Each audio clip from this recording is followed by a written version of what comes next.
Hi, welcome back guys, this is your friend, WTFW with another fiction. What if Deku struggle in a perilous world? Now before starting, please give this video a like and subscribe to the channel if you want more videos like this. Now let's get into the fanfic. In a dilapidated and abandoned apartment building, 7 criminals were in the middle of a sale. And the product being sold, Midoriya Industries hardware. Why'd the price go up? It's almost twice as fucking much as it was last time. One of the buyers asked, clearly not happy about the increase in price. Hey, calm the fuck down. One of the sellers said, ever since that prick Overhaul snitched on us and told Midoriya what was going on, he's made a lot fucking harder to sneak this stuff out. Less supply, more demand. One of the other sellers summarized. Don't help that the fucker is going around in a goddamn suit of armor hunting down any fucker with his tech. The third seller said, bullshit, that rich fuck probably can't fight his way out of a paper bag. The buyer who said that leaned up against the wall and tried to light a cigarette with fire that came out of his finger. I bet that bastard won't last another day before some villain worth his salt kills him.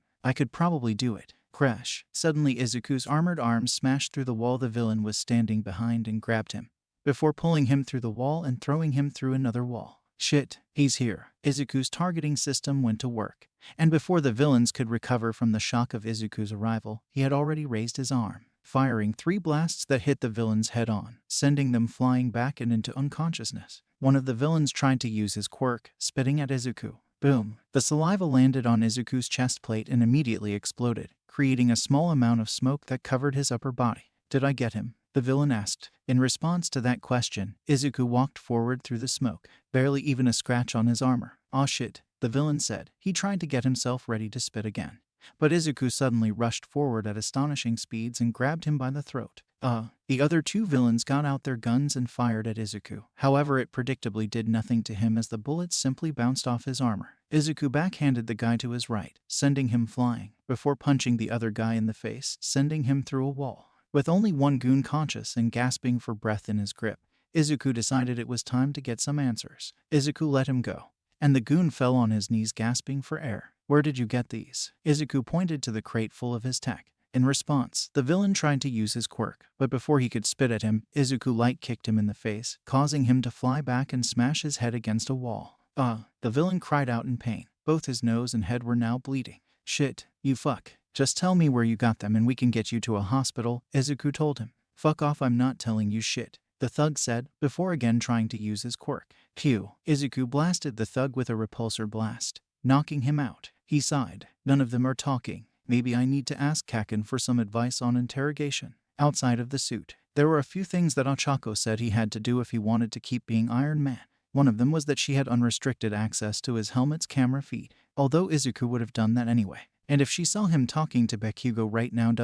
oh boy, it would not be pretty. Hero incoming. Sun Eater. Izuku sighed. He had a feeling he knew what Tamaki wanted to talk about, and it was not a conversation he was looking forward to. After a few moments, Tamaki walked into the room, entering through the hole Izuku had made in the wall. You know you're going to have to pay for this, right? Tamaki asked. I bought the building the second I saw them walking into it, Izuku explained. I'm planning on tearing it down, but I don't know what I'm going to do with it yet. Maybe a new office for my legal team. They've been working overtime lately. Izuku. Tamaki tried to speak up. Oh, looks like the police have found a warehouse full of my stolen tech and are engaging with a firefight with the villains inside. Izuku couldn't believe his luck. I gotta go, let's talk later, bye. Tamaki tried to say something, but Izuku simply charged through the wall and flew away. The hero sighed, before growing wings and following the CEO. A few minutes later at the warehouse, when Tamaki caught up to Izuku, he found him flying above the crime scene in question, staring down at the police and criminals engaged in a firefight. He felt conflicted. It was obvious that Izuku was analyzing the situation, which was good. Given what he knew of Izuku, he expected him to come flying and head first to try and save as many people as possible. Izuku was a smart man. That much was obvious, but he was incredibly passionate about saving people and was rather careless when it came to his own safety. And while it wasn't a bad thing to want to save people, that kind of recklessness could often make things worse. So he was glad that his friend managed to restrain himself. On the other hand, he still really didn't have any business being here. Sure, he had that fancy suit, but power was not all it took to be a hero, and Izuku had none of the training required to be a pro hero.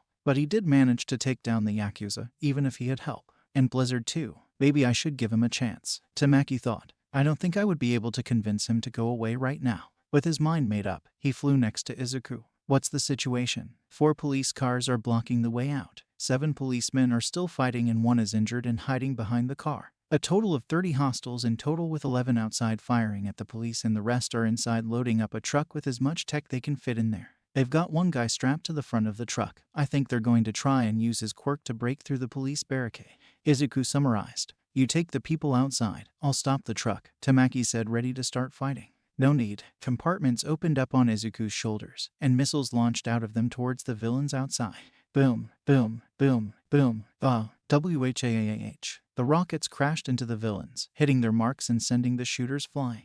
Let's go get that truck, Izuku said before flying towards the warehouse. Tamaki followed suit and quickly looked for an entrance other than the front door. After all, it might be trapped in. Crash. Izuku had already made an entrance by just flying through the concrete wall. The armored billionaire opened fire with his repulsor blast, first striking the truck's wheels, making sure it wasn't going anywhere. Crap, he hit the truck, one of the thugs said. Tamaki flew in and grabbed a villain with his tentacles, before swinging him around to hit some more of the goons. Izuku started shooting out repulsor blasts at the villains, hitting and knocking most of them out with ease. One of the villains suddenly bulked up and took the repulsor blast head on, only getting minor burns. The villain charged towards Izuku. Endurance quirk. You got him? Izuku asked Tamaki as he flew into the air to keep from getting attacked. Yeah. Tamaki shot out his tentacles at the villain, which wrapped themselves around his upper body. Ocean's Wrath. Suddenly electricity surged through the tentacles, shocking the villain in their grasp. HHH. The villain shouted out in pain as he was shocked to hell and back. Once he was sure the villain was unconscious, Tamaki stopped his attack and unwrapped his tentacle from around the villain, letting him fall to the floor. Another villain tried to sneak up behind Tamaki while he was seemingly not paying attention. However, Tamaki wasn't in the top 10 heroes for nothing. And when the villain went to punch Tamaki, the hero simply turned his hand into a hard shell and backhanded the villain in the face. Sun Eater decided to watch as Izuku took care of the 3 remaining villains. To be fair, it's not like I'd take long. They were all shooting at him, but it was clear it was a losing battle for them. A few blasts later and all the villains were taken care of. Is that everyone? Tamaki asked. No, there's still the one on the truck pretending to be unconscious. Izuku raised his arm and blasted the last villain. Now that's the last of them. Alright, then let's let the police handle the rest, Tamaki advised. Need to talk. How are things with Nejire? Izuku asked suddenly, desperately to prolong the inevitable conversation they would be having. Nejire. Tamaki blushed slightly before shaking his head and refocusing. Izuku, please don't try to change the topic. Wait, Izuku shouted. I have to go to therapy. I have an appointment in 5 minutes and Ochako will kill me if I miss it. Sorry, gotta go. Izuku took off, flying through the hole he made and into the sky at max speed. Tamaki sighed. At least he's going to therapy. He wouldn't be able to follow him at that speed. He doubted anyone but Hawks, Ida, and Mirio would, meaning that all attempts to talk to him while he was wearing that armor would most likely be met with the same kind of evasion, meaning he would have to talk to him while he was outside the armor. As Tamaki was thinking of the best way to go about that, he suddenly felt his phone vibrate in his pocket. He took it out and found a text message waiting for him. A message from Ochako. I'm sending this message to all of our friends. I'm sure you're all probably trying to talk to Izuku and he's definitely avoiding you like the plague. I'm having a dinner party at the manor tonight. Be there at 8. We'll all talk. P.S. Izuku doesn't know about this yet. The text read, yeah, that seems about right, Tamaki thought. Ochako was typically not one to beat around the bush. If she wanted something done, then she pursued that goal relentlessly and wasted no time doing so. Unless, of course, it was a matter of her personal feelings, in which case she might just put it off for as long as possible. I'll have to get my good clothes. I hope there aren't too many people there, Tamaki nervously thought as he left the scene. Sometime later, Izuku walked into the bedroom, tired as hell. As it turns out, doing hero work was extremely physically demanding, especially when said person had little experience doing such work. Who knew? The moment he reached his bed, he collapsed and fell face first onto his sheets. Oh, Ochako's going to get mad about me getting sweat all over the sheets. Gosh, maybe I should try going down to the spa for once. Oh, I've never been so happy to be rich. Izuku groaned. He closed his eyes and slowly drifted off into unconsciousness. A few hours later, Izuku heard as he started to wake up. Izuku, Ochako. Yep, that's definitely Ochako. My body still hurts. I want to sleep, Izuku thought. Izuku, wake up, Ochako said, louder than before. Slowly Izuku opened his eyes and was met with a sight that swiftly woke him up. Ochako was dressed up in her casual party wear, the clothes she wore when they had friends over. Expensive, yet comfortable. The white dress only enhanced her already obvious beauty. Of course, Izuku was always happy to look at Ochako in that dress, but that did beg the question of why she was in it. Come on, you need to get dressed. She gently nudged him. We're having a dinner party. I invited all our friends over, so no need to get too dressed up. Well, if the dress didn't wake Izuku up.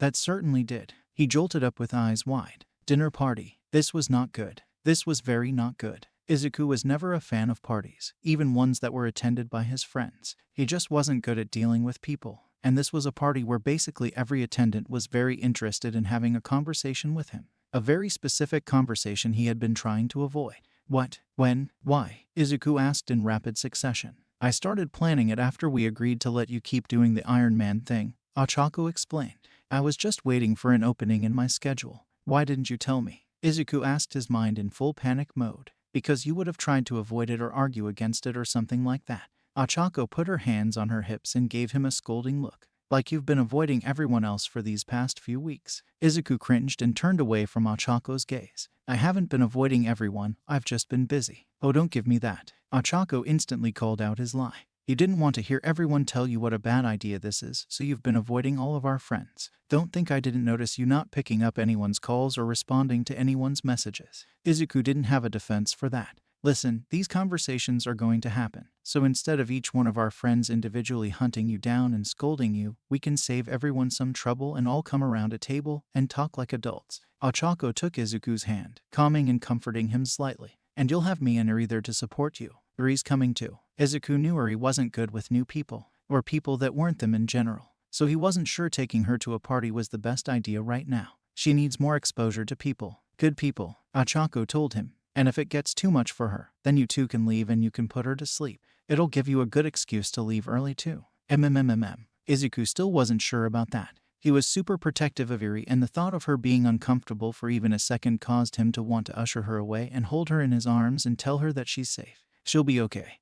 We can't keep her locked up in the house like a princess forever. Eventually, she'll need to go outside and talk to people. Ochako reassured him. And she's gonna have to get used to these fancy parties if she decides she wants to inherit the company. Do you think she'll want to? Izuku asked her. Of course, Izuku and Ochako would gladly hand over the company to Eri one day. But that was only if she decided she wanted to become CEO of Midoriya Industries. If she wanted to become something else, anything else, they would support her. If she just wanted to live a peaceful life doing absolutely nothing, they would support her still. It was all up to her. I don't know. We'll see, Ochako told him. Anyway, their attention will probably be on you for the most part, so she'll probably just sit there and watch us for the most part. Somehow that only barely gave Izuku in comfort. Now get dressed. Ochako pulled him up off the bed. Or do you want the katsudon to get cold? Well, at least there would be katsudon. Sometime later, sat around a large dining table in the dining room of Midoriya Manor were a whopping 16 people. Going to UA. And being the biggest creators and suppliers of support gear, you tend to make a lot of pro-hero friends. Izuku and Ochako were of course sitting close to each other with Eri right in between them. And right next to Ochako was Isui. Isui was a friend Ochako had made back in their first year of UA. They had been grouped together on a project involving both the hero course and the business course, and they had remained friends ever since. Next to Izuku was Kirishima. Izuku had been tasked with making support gear for him back when he was at UA, and Kirishima decided to befriend him. Mostly out of pity. Mina was sat next to him. She was Kirishima's girlfriend and a friend of Isui, so it only made sense that she befriend the two of them at some point.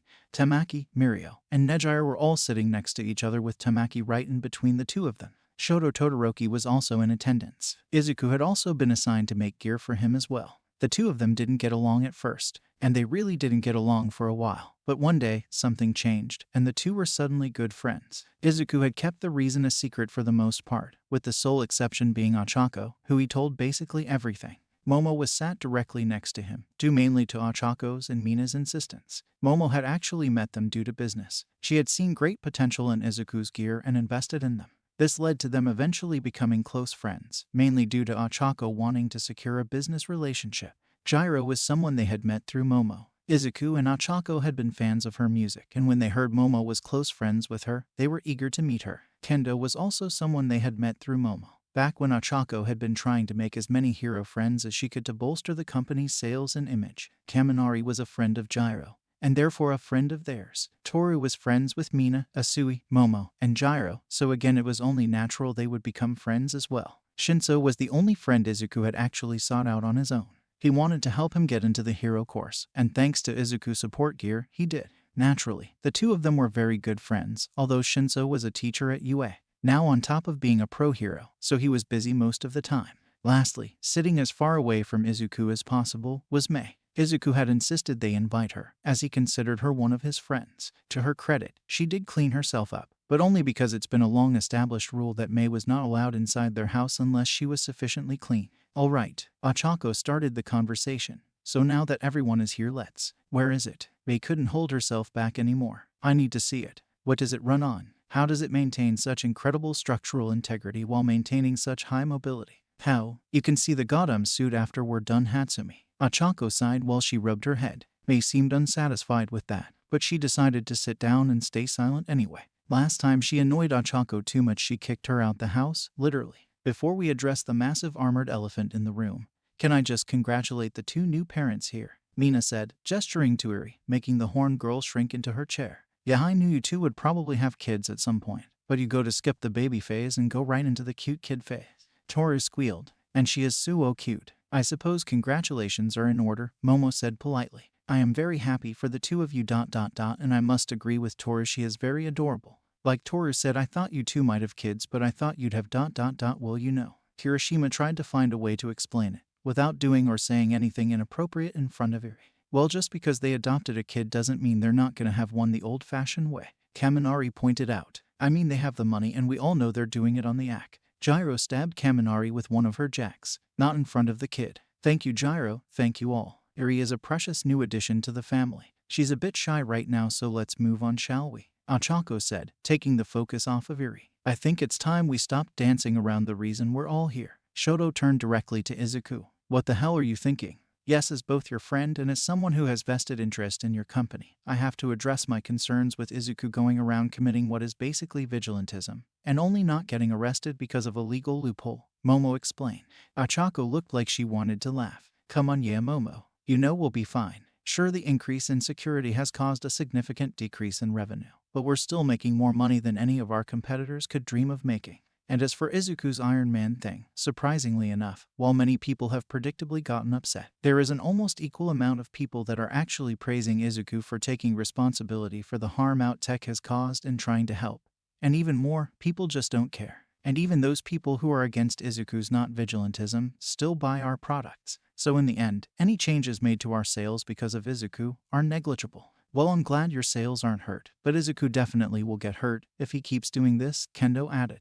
Yeah, we may make it look easy, but hero work requires a lot of training and hard work before you can even think about going onto the field, Nejire said. Didn't Class 1A gets attacked by an army of villains and defeat all of them in, like, the first few weeks of their training? Ochako asked. And we all almost died, Kaminari pointed out, because of that freaking Namu. A Namu, which is a genetically designed villain. Not something you're likely to run into, especially because you destroyed all the Namus and killed their creator. Ochako reminded him. Izuku's fighting criminals on a level with the guys you fought at the USJ, except he's doing it in an invincible suit of armor that has enough firepower to blow up a city block. Wait, can he actually do that? Kirishima asked the question that interested many of the people present. Well, no, in one attack. Although the Uni-Beam would be capable of taking down several skyscraper-sized buildings in one attack, assuming the buildings are right next to each other and don't have any properties that would allow them to survive nuclear attacks. Although an attack of that scale would completely drain the suit of power and leave me a sitting duck.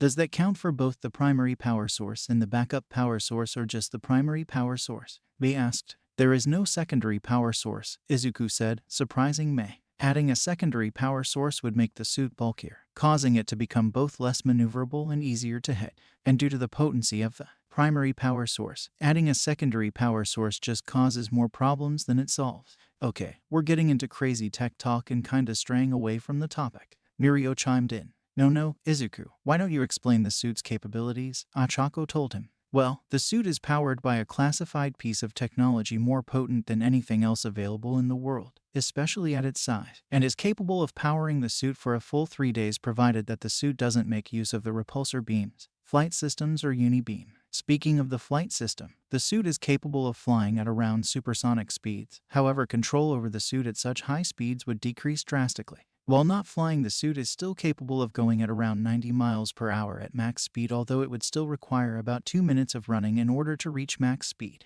As for offensive capabilities, the suit contains 2 wrists-mounted repulsor beams, which at full power could cause significant damage to Kirishima while he's not using his unbreakable form, and are greater in power than Ground Zero's app shot. 20 homing rockets, which are capable of taking out any opponent possessing average durability instantaneously. A missile possessing the power of the average Ground Zero explosion. Shin flares that can cause minor burn damage to close opponents but are more meant to flash and cause temporary loss of sight. The suit also possesses enhanced strength, allowing the user to lift about 15 tons and punch with the force of 5 elephants, not accounting for any added force from acceleration. Lastly, the Uni-Beam is a weapon capable of, on average, dealing damage comparable to Ground Zero's most powerful blast, and at full power could even match the power of a single one of All Might's full power punches. Although it uses up a lot of power, durability-wise the armor as itself could take 1 or maybe 2 hits from Mirio before being completely destroyed. However, the person inside would likely take serious damage after 1 punch from Mirio,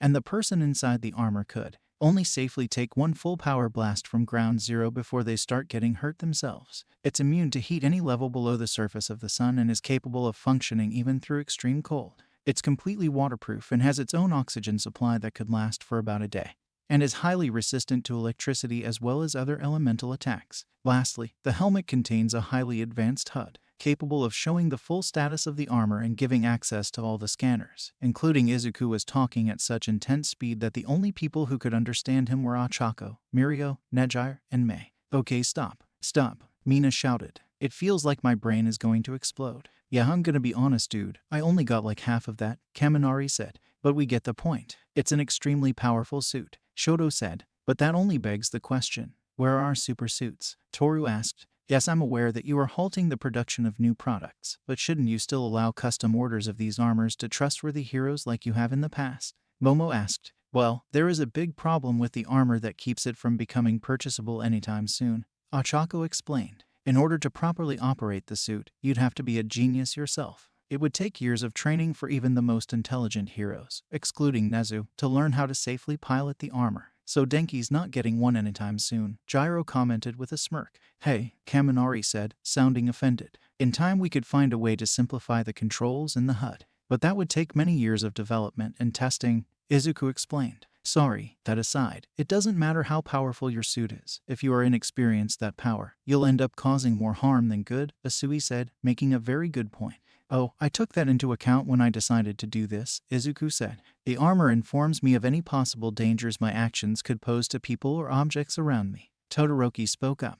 Yes, but, guys, I didn't bring you all here so you could try and talk Izuku out of this. Ochako interrupted. I tried that, and it didn't work. So what chance do you think the rest of you have? That actually caused them to quiet down. They were all well aware that Ochako was the one who wore the pants in their relationship. Izuku rarely ever objected to what she said, and it was even rarer that he ever won an argument with her. So if Ochako was adamantly against this, and Izuku was still doing it, it didn't bode well for their chances.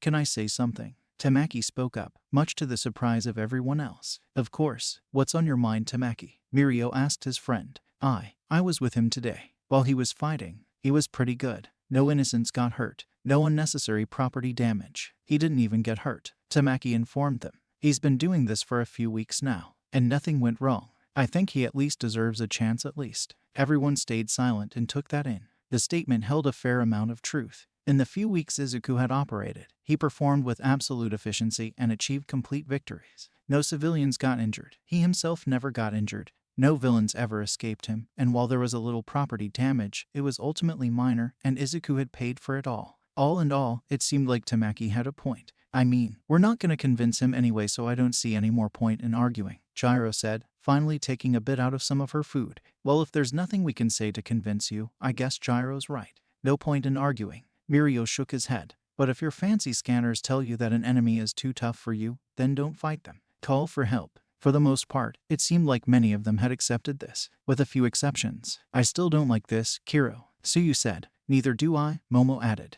Todoroki didn't say anything. He just sat there with his arms crossed looking very unsatisfied. Well, you're not gonna get anywhere moping about it, Ochako told them. Now come on, eat up. This meal cost more than most of you makes in a month, and more than Hatsumi will make ever. That's because you don't pay me, Hatsumi pointed out while digging into her meal. Your payment is still having access to our resources despite the fact you keep blowing things up, Ochako reminded her. And despite the fact that you make her hella jealous, Mina smirked. For the last time, I am not jealous. Ochako pouted, her face red with anger. Oh, boy, here we go again, Mirio said, with several others having similar thoughts. I have no reason to feel jealous. He's my husband, Ochako said, emphasizing that Izuku was hers. You really don't. Mei sighed. It took her a while to figure out that Ochako was jealous of her and she still wasn't sure why. Apparently, it had something to do with all the times she'd taken Izuku's measurements. According to ... well, most people, you weren't surpassed to touch a member of the opposite sex in their private areas, especially if they were married.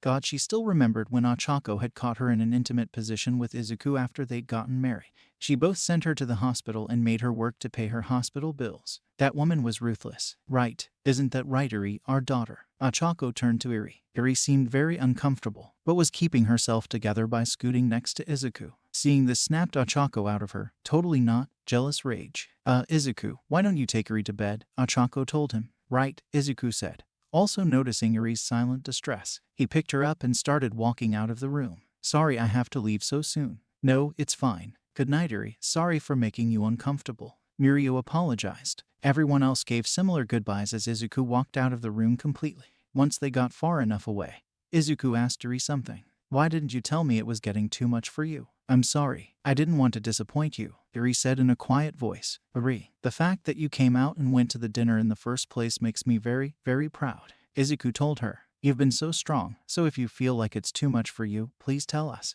We love you so much and we want you to be happy. Eri started crying from the amount of affection she was being given. She felt like she would never get used to all the love her parents gave her, and that she would never be worthy of it. Eventually, the two of them reached Eri's room. It was, as to be expected, extremely large. It was filled with toys, most of which were unplayed with, and a large, luxurious bed. And of course, the room was right next to Izuku and Ochako's. As Izuku laid Eri down in her bed, Eri asked him a question. Can you sleep with me tonight? Eri hated that she had to ask that. She still felt a little overwhelmed and shaken from the dinner, but she didn't want to inconvenience Izuku anymore. Of course, Eri. Izuku took off his shoes and some of his more uncomfortable overwear and laid down next to her. There were a few moments of silence. Eri asked him another question. Daddy, Eri asked him, why don't they want you to be a hero? Well, there's a lot of reasons, but mostly because it's not safe, Izuku told her. It was at this moment that Izuku realized that he never asked Eri what she thought of all this. Would she think that he's cool for taking down bad guys like Overhaul? Or would she want him to stop because she didn't want to risk losing him? Eri, what do you think? Do you want me to keep being Iron Man? Izuku asked her, somewhat fearful of the answer. If Eri told him she wanted him to stop ... well, he'd never feel right putting on the armor. Eri stayed silent for a few moments before giving her answer. I don't want to lose Daddy ... but Overhaul was strong, really strong. I didn't think anyone could beat him ... but you did. You're stronger than Overhaul. I think Daddy can beat anyone. Tears started washing down Izuku's cheeks as he held Eri closer to him. Thank you. Well, now he couldn't stop. No matter what. If his daughter thought he could beat anyone, then he'd just have to make sure to prove her right. And he would never give up. Nice Cow walked into her luxury apartment after a long day of serving as one of the top bodyguards of the Midoriya. She quickly slammed the door behind her and shut every lock in a quick but thorough manner. Afterward, she moved swiftly to her bedroom, slamming the door behind her again. Nice went over to her vanity and pulled open one of the drawers and retrieved a phone. She dialed in a number and instantly someone picked up. Mask, said a deep voice on the other side. Sir, Nice responded. I have news on the Izuku Midoriya situation. Go on, the voice told her. Midoriya's friends and wife have all failed at dissuading him from his actions. It appears he will continue his so-called Iron Man project for the foreseeable future, Nice reported. I see. Damn that Chisaki. We were all profiting just fine off of Midoriya's technology, but he had to get greedy and inform him of our actions, growled the voice, before whoever it was quickly regained their composure. If Midoriya isn't going to listen to logic, then we'll just have to show him the dangers of playing hero. Whiplash should show him the flaws in his logic. You're going to kill him, sir? Nice asked. Hopefully not. I only intend on having Whiplash scare him. His inventions are too useful, the person responded. However, should he persist in his foolishness, then we will have no choice but to end him. But what if Whiplash fails? Nice asked. Whiplash has fought seasoned veteran heroes. Midoriya is simply a pretender in a powerful suit. He will not fail, the person responded. Speaking of which, why have you not acquired the designs for the Iron Man suit yet? I thought I told you that was of the utmost importance. I apologize, sir, but it's too heavily guarded. I only managed to get to the computer where the designs were held once, and I couldn't break the digital defenses. It would most likely require someone on Spy Master's level. Nyes explained. Then perhaps we should prioritize that rather than Midoriya. The person said. I wouldn't, sir. The Iron Man suit may not be as useful as you think. Nyes said. It requires someone with an extreme level of intelligence to operate it. Otherwise they would simply hurt themselves. I see. How disappointing. Still, I would like those designs. Our friends at Hammer may be able to make them more useful to us one day. The person said. Nyes scoffed. Doubtful. Regardless, I'm sending Whiplash to transport a shipment of Midoriya's technology. The person stated. I'll make sure it's easy to find. Yes, sir, Nyes said. If that is all, then I will leave you to your work. The person said. Do not disappoint me. Of course, sir, Missy said. I will not fail you. 2 days later in Izuku's home lab. All right, sorry about the wait. Here's your armor. Izuku handed Mirio a suitcase. Thanks. Just in time too. Mirio smiled brightly as usual while taking the suitcase. I still can't thank you enough for these. Oh, you shouldn't thank me too much. Like I said, Melissa pioneered the technology. I just made some adjustments, Izuku told him. Anyway, while you're in America, try not to go over 100%. I know you like to plus ultra and everything, but me and May are here and Melissa's on an island, so no one will be there to repair your gear if it gets broken. I make no promises, Mirio teased, only half joking. And try not to get into any trouble while I'm gone. Make no promises. Izuku awkwardly laughed as he returned the half joke. ERRRR. Unauthorized shipment of technology detected. The alarm on Izuku's computer sounded. Deploy armor, Izuku said almost instantly as a cylinder in his lab opened up revealing his armor. Hey, I could go with you if you want. I'm sure we could wrap this up before my flight leaves. Mirio offered. No, I've got this. If you miss another flight because of something like this, your PR agent might actually kill you, Izuku told him. Mirio cringed at the thought. Yeah, you're probably right. Still remember, if you need help you can always call Tamaki and Nejire. Don't get in too over your head. I'll be fine, Izuku reassured him. Now go. Mirio nodded, before running out the door at super speed, kicking up winds behind him, leaving Izuku alone with the armor. All right, time to go. Izuku steeled himself for battle. 7 minutes later, after a couple minutes flying at top speed, Izuku slowed down when he reached the signal that his stolen tech was emitting. At a warehouse near the harbor. Looks like the technology is being stored inside that truck, Izuku noted. He landed down behind the truck and scanned it. Scanning ... One heat signature detected. Izuku looked at his scanners and realized that not only was his tech inside the truck but so was someone else. And that was all Izuku could deduce before suddenly an energized whip wrapped around his helmet. Whoa! The whip threw Izuku around, cutting through the side of the truck and tossing Izuku to the side. Crash. Izuku grunted as he crashed through the concrete wall and into the warehouse. Oh, Izuku pulled himself up slowly and noticed that someone was walking in through the hole Izuku made. He looked up and saw the villain in question. They were intimidatingly tall and had red hair, but that was all Izuku could see past the armor he was wearing. Armor made his stolen tech. He had 2 whips by his side, crackling with blue energy. That doesn't belong to you. Izuku growled as he got up and shot 2 repulsor blasts from his palms at the villain. The villain moved his whips, swatting the 2 blasts into nothing, and striking Izuku in the chest. Izuku was sent flying back a few feet, but before he could hit the ground he activated his repulsors and stopped himself in the air. Izuku distanced himself from the villain, flying as far back as far up as he could in the enclosed space they were in. He swatted away my repulsor blast. Even at that level of power, the reaction time and precision needed for that is insane. Izuku noticed the dent in his armor from where the villain hit him. He even dented my armor. Scan villain data banks, Izuku told his armor. I have to know who this is, what I'm working with. Villain recognized. A rank villain, Whiplash. Quirk Energize. Allows the user to cover objects in blue energy, increasing their power and making them deadly weapons. However, this normally causes those objects to degrade in durability and fall apart. The armor read off the villain's file. Any loss of durability in the whips? Izuku asked the armor, hoping he found a weakness. None. The armor quickly dashed Izuku's hopes. They must have used my tech to make whips that move the energy around within them. This would keep them from degrading. Izuku grit his teeth with frustration. If I just use more repulsor blast, he'll block them. Let's see what happens when you try to whip this. Izuku raised his arm and a missile rose up from the armor ready to fire once Izuku's targeting system locked onto the villain. Before Izuku's targeting system could finish, however, Whiplash swung his whip at Izuku, forcing him to dodge as the whip just missed his arm. But that wasn't all. Whiplash maneuvered the whip, causing the tip to suddenly veer to the left and just barely hit the missile. Kaboom! Agghhh! Izuku shouted as he was knocked out of the air by his own explosion and smashed against the wall of the building once more. The armored hero groaned as he groggily pulled himself out of a wall. The explosion going off so close to his head left him stunned and momentarily out of it. But a moment was all Whiplash needed, as he flung his whips at Izuku. Ahhh! Izuku cried as the wipes hit his back, causing visible damage to his armor. Whiplash didn't let up, attacking Izuku again and again in multiple places. His arms, his back, his legs, all were slashed by the energized whip as Izuku took more and more damage. Armor integrity at 63%, the armor announced. Right arm repulsor unoperational. The latest attack hit Izuku in the helmet. The pain shocked Izuku out of his stunned state and acted fast. Deploy flares. The armor's shins opened up, and flares flew out of them at Whiplash while emitting a bright blinding light. Whiplash flipped backward into the side, jumping out of the way of the attack, but the explosion from the flares filled the building with light. Fortunately, Izuku's helmet filtered out the light. This is my chance, Izuku thought. Increase repulsor power to 50%.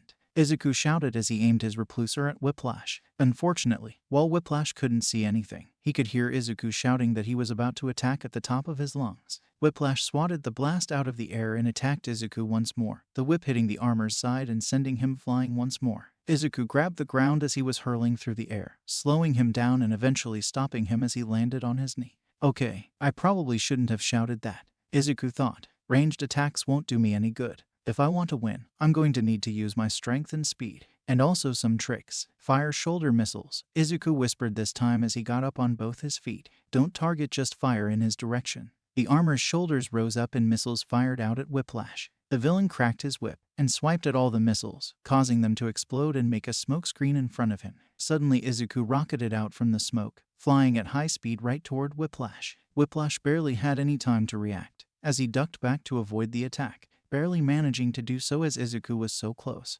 Their masks touched, creating a screeching sound as Izuku flew past his target. Crash! After missing his target, Izuku flew straight through the warehouse wall. He managed to stop himself midair before he could go too far past his opponent, but before he could turn around, Whiplash's whip wrapped around Izuku's waist and arms and pulled him back inside. Gah! Izuku was once again forced to the floor of the warehouse. How much is the armor's durability? Izuku asked as he pulled himself back to his feet. 51%, the armor reported. I have to end his fast. If I could just punch him once or twice, then that would end it.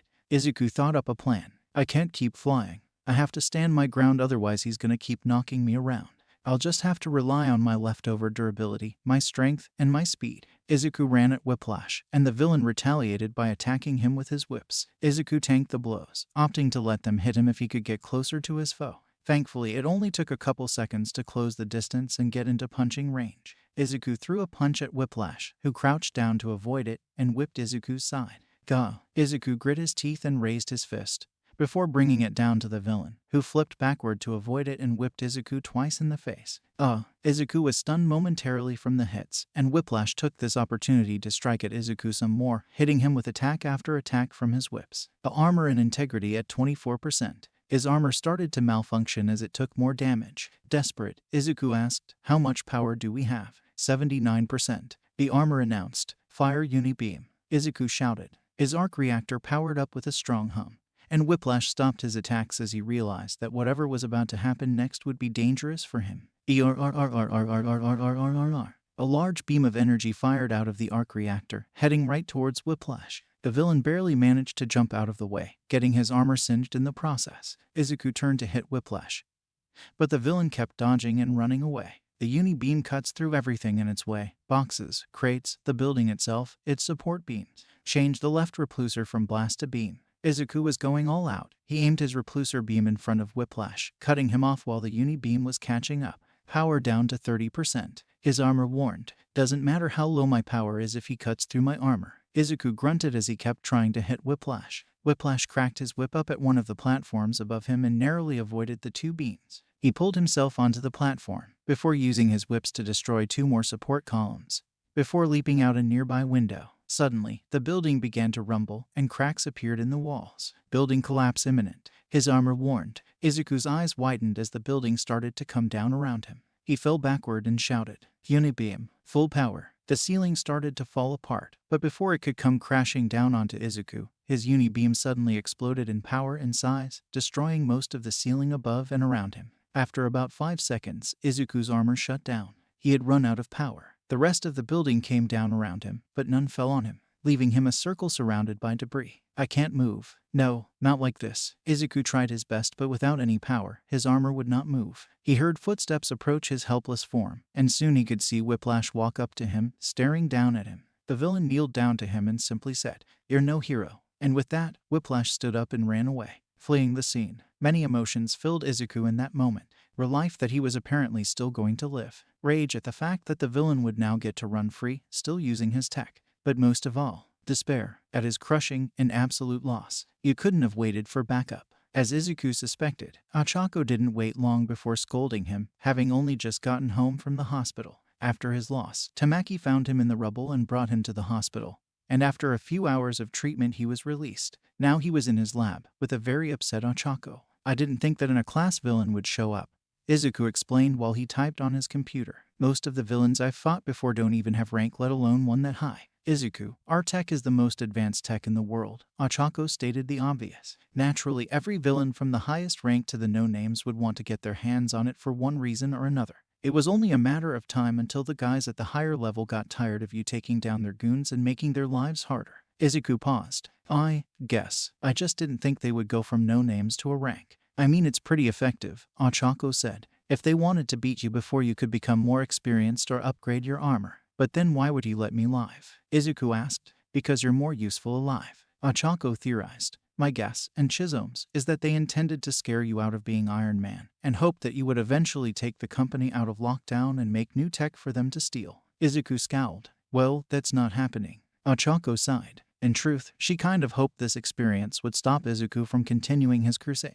But deep down she knew it wouldn't be that easy. You could have died, Izuku. Izuku stopped what he was doing for a moment, and turned his chair to face Ochako. That was because I made some mistakes. If I just performed better, then I'm sure I would have beat him. Izuku turned back towards his computer, which is why I'm reviewing the armor's feed to see what mistakes I made so the next time we fight, I'll win. Izuku and Ochako watched the battle from Izuku's armor, while Izuku scribbled down things in his notebook. You're not gonna beat him with just notes. Izuku and Ochako looked at the doorway and saw Chizome leaning in the doorframe. Chizome, how long have you been standing there? Izuku asked. Long enough to know you're in over your head. Chizome walked closer to them and looked at Whiplash. This guy's not just a villain. He's a professional villain. Experienced. Maybe even ... and definitely trained. You're not going to be able to beat him just by not making the same mistakes. And even then I'm not convinced you won't make the same mistakes. You're too inexperienced. Untrained. The gap between you and him in skill is too wide. Izuku looked back at the footage for a few moments. You may be right. So what are you going to do? Ochako asked him. We could get you a trainer. That takes too long, Izuku stated firmly. In that time, who knows how many people could be getting hurt by my tech ... my tech ... He's using my tech. Yes, we get it, Izuku. They must be stopped. Ochako sighed. No, that's not what I meant, Izuku said. He's using my tech, so I should be able to use that against him. You mean with the disc? Ochako asked. No, if I tried to use the disc on the whips, assuming he didn't just hit them out of the air, they would be instantly destroyed by the energy pulsing through them, Izuku explained. What I mean is, what if I build an armor to counter his whips? And what if he has more than just the whips? Chizome asked. You of all people should know that anyone worth their salt will have more than one trick up their sleeve. Izuku nodded, thinking deeply about what Chizome said. I'll have to take that into consideration while building the armor. I'll analyze his quirk and see what other applications I can think of and how to counter them. Thank you, Chizome. I would really recommend combat training. I think you're underestimating its benefits, Chizome warned him. I'm not. I'm just not underestimating how much time it will take, Izuku said, returning his focus to his work. Chizome and Ochako gave each other worried looks. Both of them had a very, very bad feeling about this. A week later, Izuku looked at his newly finished armor, looking between it and his blueprints to check for discrepancies. This new armor was different from his old one. It was pure black, except for the white vein-like lines that ran along the entire armor, all connecting to the arc reactor. The chest plate also was a bit bulkier, but not too much so, and the rest of the armor was about the same size. Okay, everything looks good, Izuku said while looking it over. Everything's good. Eri, who had once again acted as his personal lab assistant, asked. It seems so, Izuku told her. After a bit more looking, he stopped when he reached the helmet, noticing something. He picked up the helmet, taking it off the rest of the armor and getting a closer look at it. This plate is sticking out. That means there's a wire sticking up, and that could mean one of the wires is uneven and could snap. And from what it looks like, that could mess up the targeting system. Eri, hand me my wiring tools and drawer 2 degrees Celsius. Eri nodded and moved over the drawers, locating drawer 2 degrees Celsius, opening it, and taking out some tools, before quickly delivering them to Izuku. Izuku took the tools and sat down, before adjusting the helmet. Eri went beside him. Izuku stopped for a second to help up onto a stool next to him, and watched him work intently. After a few moments, Eri spoke up. Are you gonna beat that scary whip man? Izuku paused. Yes, Eri, I'm altering my armor to make it easier to beat him. How? Eri asked. Well, Whiplash's whips are only dangerous to me because of the energy flowing through them. When the whips hit or slash me, the energy burns through the armor, Izuku explained. Izuku pointed at the white lines on his armor. Do you see these? Eri nodded. These will absorb the energy from the whips and redirect them to this special arc reactor, Izuku explained. So anytime he hits me with the whip, it doesn't hurt me, it makes me stronger. So you steal his energy ... like a parasick, Eri asked. You mean a parasite? Izuku corrected, receiving a nod from Eri. Yes, I guess it is like a parasite. Where did you learn that? Mommy taught me. She kept yelling about parasites trying to steal her happiness and that she was going to do very bad things to them. Eri explained. She also said humans can be parasites too, like Ground Zero fans. Izuku face-palmed. Looks like I'm going to have a talk with Mommy about what is and what is not appropriate to teach you. Eri gave another look at the armor. Is this gonna be your new armor? Not permanently. Izuku shook his head. This armor was made to fight against people who rely on energy attacks. It doesn't have many non-energy based attacks because I had to make room for the absorption system. And the armor is not very energy efficient. That means it runs out of power quickly, Eri pointed out. Yes, it does. Very good. Izuku patted her on the head. I probably won't use the armor again after I beat Whiplash, although it should be useful to keep around, just in case. BERRR. Whiplash energy signature detected. Izuku had altered the search and alert system to look for Whiplash's energy signature. Basically, if Whiplash used his quirk, he could track him. This hadn't been the first time Whiplash popped up in the last week. But now, Izuku could finally do something about it. Time to go. Izuku finished up the modifications on his helmet, running back to the armor and reattaching it. Add to the suit-up machine, set to prime. The armor sunk into the wall, which closed up as the armor was transferred. Izuku walked over to the circle in the center of his lab, waiting for his armor to be placed on his body. Are you going to fight that strong villain? Eri asked. Yes, Eri, I am, Izuku answered, as the circle lit up and the suit-up process began. Be careful, Eri warned, and good luck. Izuku smiled. As the machine finished placing the armor on Izuku's body, it powered up and he was ready to go. Thanks, Eri. I will. FWOOSH. Sometime later, the current location of Whiplash put him deep in the forest, most likely at another warehouse because if there was one thing villains loved, it was warehouses. Izuku flew above the trees. He really couldn't see anything below him. But that was okay, because he had all of his scanners and radar on, so there was no way something could take him by surprise. Kaboom! And then suddenly a large rocket flew out of the trees and blasted Izuku. GAH! Izuku cried as the rocket hit him dead on, knocking him higher into the air. Boom, boom, boom, boom. More rockets, capitalizing on Izuku's stunned state, pelted his armor with explosions, knocking him higher and higher into the air through clouds of smoke. Eventually, Izuku managed to get his head back in the game and dodged to the left. Armor integrity at 91%. His armor announced. Well, at least they aren't doing much damage, Izuku thought as he dodged more rocket barrages. Izuku flew through the sky dodging rockets left and right while trying to scan the location of whatever the source of this attack was. What's going on? I can't get a lock on its source. GAH. Izuku got distracted and was hit in the face with another rocket. What's going on? Why can't I detect anything? Izuku thought about it for a moment before he realized something. They have my tech. They're using my anti-radar tech. Of course, I can't track them. Okay, what do I do? These are most likely coming out of turrets because I'm not getting any heat signatures or any other signs of humans firing these. I could wait until they run out of rockets, but that might not be good for my battery. Wait a minute. Izuku thought of a solution. Armor, track where these rockets are coming from. Take into account homing properties, wind properties, and my location in relation to their place of origin, Izuku ordered. His armor obeyed his command, scanning the rockets and where they were being fired at, tracking down the source while Izuku dodged more rocket fire. Sources located, adjusting HUD. His armor finished after half a minute. Red dots appeared on Izuku's map, allowing Izuku to finally see where the attacks were coming from.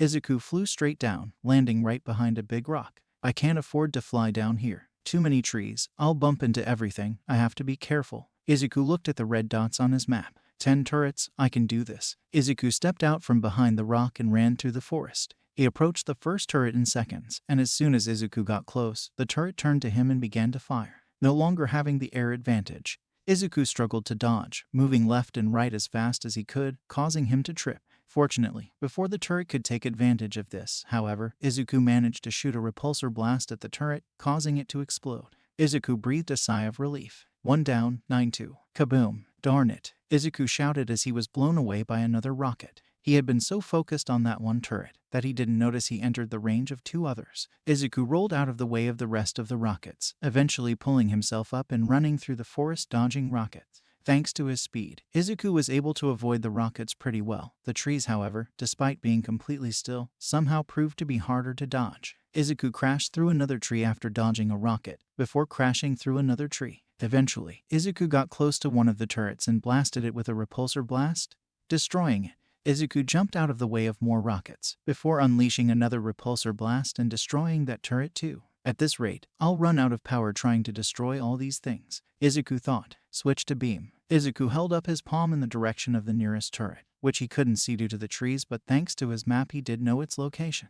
ERRRR. Izuku blasted a repulsor beam that cut through the trees until it reached the turret. Boom. The sound of the explosion signaled the destruction of the turret, leaving Izuku to blast a few more. ERRR. ERRR. ERRRR. Izuku let out beam after beam, making holes in, if not just straight knocking down trees, as he blew up turrets in every direction until finally they were all destroyed. The armored genius let out a small sigh of relief. What is the level of armor integrity? He asked. Armor integrity at 82%. The armor reported. In my power? Izuku asked. Power at 57%. The armor answered. Izuku grit his teeth. This armor's efficiency is really bad. I better find Whiplash soon before. Threat detected, behind you. The armor warned. Crack. Izuku felt a small impact on his armor, but it didn't even budge him. Power absorbed. Power at 64%. The armor told him. Whiplash. Izuku turned around, and of course, standing there was the enemy he had been looking for. So that's what you came up with, Whiplash said, looking at his whips. Izuku wasted no time and ran right at the villain.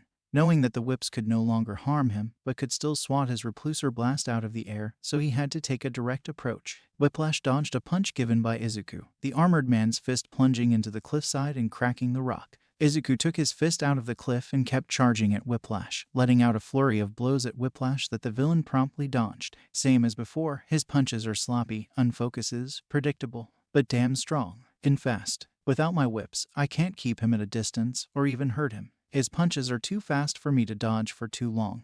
Eventually, he will hit me and I will go down.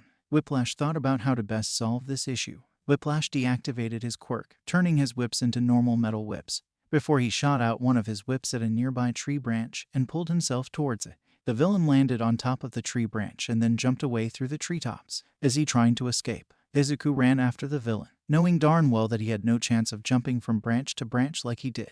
Instead, Izuku fired a repulsor blast at the trees Whiplash was jumping on, but the villain was simply too skilled. Every time Izuku blasted down a tree, Whiplash had already moved onto another tree. His movements were sporadic and unpredictable, and using his whips, and could swing onto trees that were much farther than he could jump. Soon enough, Izuku had lost track of him in the dense woods. Izuku tried to use his scanners to track him, but nothing was showing in results. He must also be using my stealth tech. Izuku couldn't put into words how infuriating it was to have his own tech used against him like this. It made his blood boil and his desire to beat Whiplash increased exponentially. Suddenly, Izuku heard a branch snap in half and fall to the floor. Izuku reacted and blasted the spot where he heard the noise. However, nothing was there. He heard another rustling in leaves, and blasted that area only to hit nothing. It keeps hopping from tree to tree. I need to get rid of these stupid trees, Izuku thought. Blast a beam. Izuku brought his hands out to the sides, before firing the repulsor beams. The beams cut through all the trees in their way.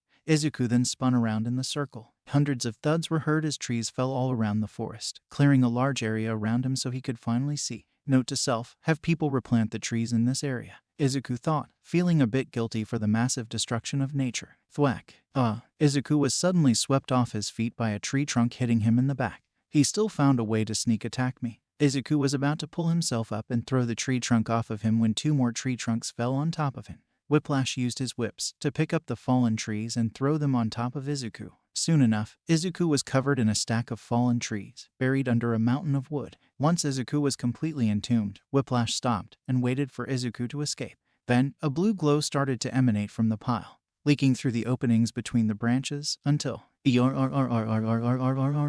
shining beacon of light that was the uni-beam burst through the center of the stack, causing some of the trees to roll or even fly off. The beam dissipated, and the stack started to rumble and move. RAHHH. Izuku burst up into the sky using his thrusters, finally free of trees. He looked down at Whiplash. He really wanted to attack him right now. However, there were some things he had to check. Status update. Izuku told his armor. Armor integrity at 78%. Power at 36%. The armor reported, "Damn it, at this rate, I'll run out of power again." Izuku grit his teeth in anger. His armored fist clenched as he glared at Whiplash intensely. He wanted to beat him. It took every bit of restraint he had not to attack him where he stood. But he thought of Ochako and Eri, how they would react to his death, and it held him back. If he continued to fight Whiplash, there was a large chance he would run out of power, leaving him a sitting duck. And if Whiplash wasn't as merciful as last time, it would be the end of him. In the end, he had to retreat. And so with a heavy heart, he turned the other way and flew at max speed away from Whiplash, leaving the villain behind in seconds. Another loss, not as crushing or terrifying as the one before it,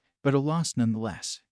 Breaking news, said a newswoman on television. CEO of Midoriya Industries, Izuku Midoriya aka the non-vigilante Iron Man, was defeated in battle. He was seen retreating back to his home. Apparently, this is not the first time Midoriya has suffered defeat, as according to our information, that a rank villain Whiplash, notorious for killing several pro-heroes, has been giving the billionaire trouble for a while. However, Midoriya has managed to leave alive. He has always suffered defeat at the hands of PWW. The TV turned off in Izuku's lab, and the owner of said lab placed the remote on the table. Always suffered defeat. Izuku quoted irritably, "I only lost to him twice. Once would have been enough for him to kill you." Ochako reminded him. Shizome was looking at the battle footage from Izuku's helmet, watching the fight intently. "Damn it," Izuku growled. He sat back in his chair, thinking of how he could beat Whiplash. "He's too good, and he keeps ambushing me." "Well, maybe stop walking into his obvious traps," Ochako suggested, also extremely irritated with the situation, but for different reason.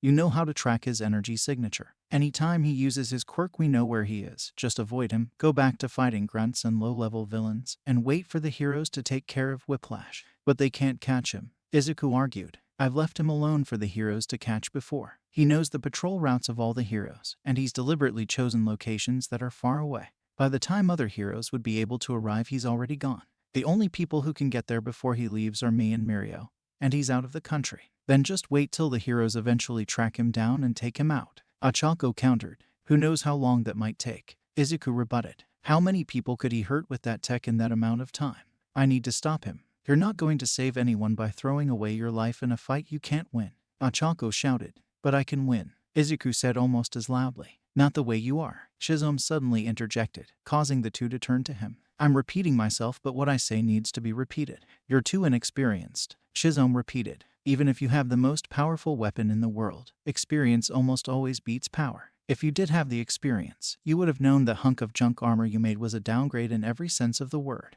"The parasite armor was made to counter him," Izuku tried to say before getting interrupted. "It's too situational," Shizome said. "Firstly, you took away his main method of attacking, a good idea, but it wasn't worth the cost. Power is the most important thing about your armor. Without it, you are defenseless, so making a suit that uses too much of it isn't a good idea. You could replenish your power by getting attacked, but since his attacks weren't doing anything to you, it's obvious he wouldn't attack. You could have still beaten him if you managed to trap him in close quarters, but you lack any of the necessary combat prowess and training to do that. So any competent opponent could either wait until you ran out of power or retreated, or attack you with other things ... like trees. Darn it ...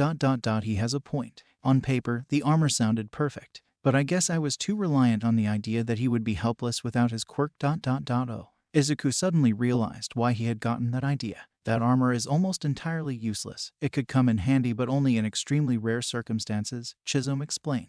"You made a common mistake, thinking that the tool was a fault when it's the man using the tool that needs improvement. Your old armor was far superior. You need training to beat this opponent. You don't need to be more skilled than him, but you need to close that skill gap enough so your other advantages can win the fight. I'd say a few months should." "We don't have that much time," Izuku interrupted. "They're not going to stop using my tech until you stop them. You can't stop them if you die. And eventually, Whiplash or whoever is in charge of him will run out of patience and kill you." Shizome said bluntly. "Boss, I hate to break this to you, but just because you have power now does not mean you're all might. Izuku's eyes went wide, and he almost seemed to recoil at that statement, before sheepishly composing himself. I know that. Don't kid yourself. Chizome didn't let him finish. I've seen the way you fight. Head on, charging in fist first as fast as possible. You're trying to fight like All Might. But I'll say it again. You, not All Might. You're not that fast, and you're that strong. If you try to fight like him, you will die. Izuku didn't respond. He just stood there looking at the floor, thinking. After a few moments of thought, Izuku eventually spoke up. I just need to keep working, Izuku said. If I keep working on my armor, increase the power efficiently, speed up the thrusters, maybe find a better way to use the uni-beam, then I can do it. But I can't just stop. Chizome sighed, rubbing his temples to ease the headache that was quickly developing. The bodyguard was ready to keep on arguing with his boss when Ochako stepped in. Chizome, can you give us some privacy? Ochako asked in her serious, no room for argument, tone. Chizome looked at her. Her expression lacked the frustration she had before. There were still some there, but she looked more resigned, a little sad even. He didn't fight it. And Chizome nodded and left the room. Izuku and Ochako stared at each other for a while. Izuku growing increasingly nervous the longer the silence went on. How does she always manage to make me like this? Izuku wondered. Do you remember that time, in the days leading up to the sports festival, when you were desperately trying to make more and more support items so they could get shown off by May during the festival? Ochako asked him. It was during the second year. Do you remember the conversation we had? Izuku spent a moment searching for the memory, before nodding. He knew exactly what conversation she was talking about. It was, as she said, a few days before the sports festival. Ochako had been Izuku and May's manager for quite some time at that point and had been friends with him for about the same amount of time.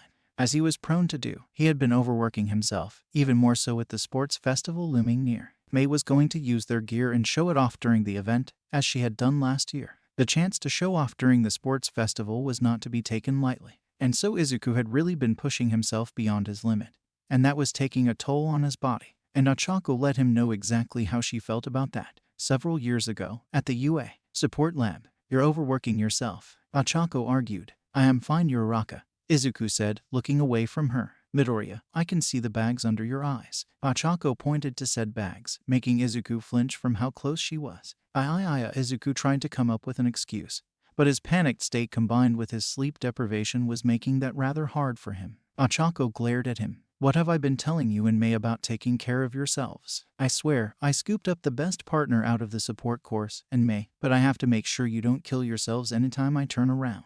Izuku cringed with guilt. I am sorry. Ochako's gave him a skeptical glare. Does that mean you're going to sleep and take better care of yourself? Well, I still need to work on the gear. Izuku stuttered. I need to work harder than everyone else. People won't want to buy support gear made by a quirkless kid, so I need to make sure that everything is top of the line.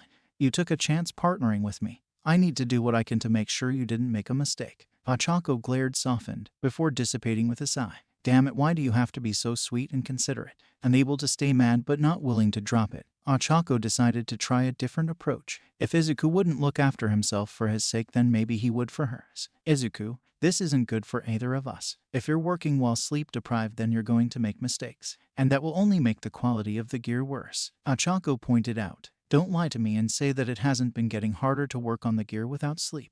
Izuku didn't respond, but the look of worsening guilt on his face gave away the answer. Whether I get into the hero course like I want and use your gear, or I stay in the management course and sell it, it's best if it is the best it can be. And that will only happen if you're working on it at 100%.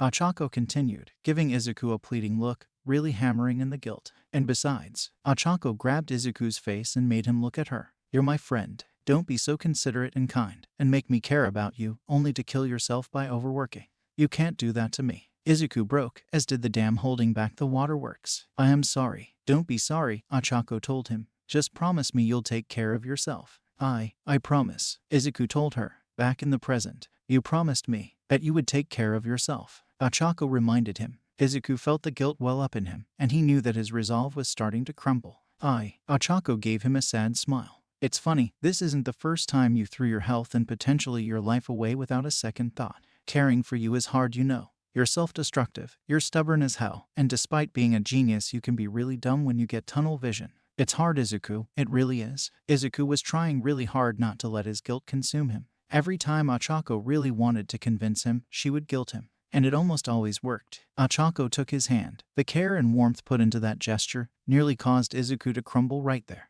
But I wouldn't have married you if I wasn't up for a challenge, Ochako said tenderly. because I know that you're worth it." Tears were welling up in Izuku's mind, partially because of guilt, partially because of how touched he was. "But you can't do this," Ochako told him. "You can't make me love you. Help me achieve my dreams, marry me, make me the happiest woman in the world, and give us a child, only to throw your life away. You can't do that to me, to us." He never stood a chance. All of his resolve and will to argue died right there. And once again, he started to cry, but to his credit, it was only a little. I've been being stubborn again, haven't I?" Izuku admitted. "I am sorry. I keep making things difficult. I just told you, I'm up for a challenge," Ochako reminded him. "I'm just glad you can see reason in the end." Izuku sighed. "I'm gonna have to train, aren't I?" "Yup, like Chisholm said, at least a few months," Ochako told him. "And you will be taking breaks. Training won't help if your body collapses. And I don't want you neglecting our daughter during all this." "I understand," Izuku said with no small amount of hesitation.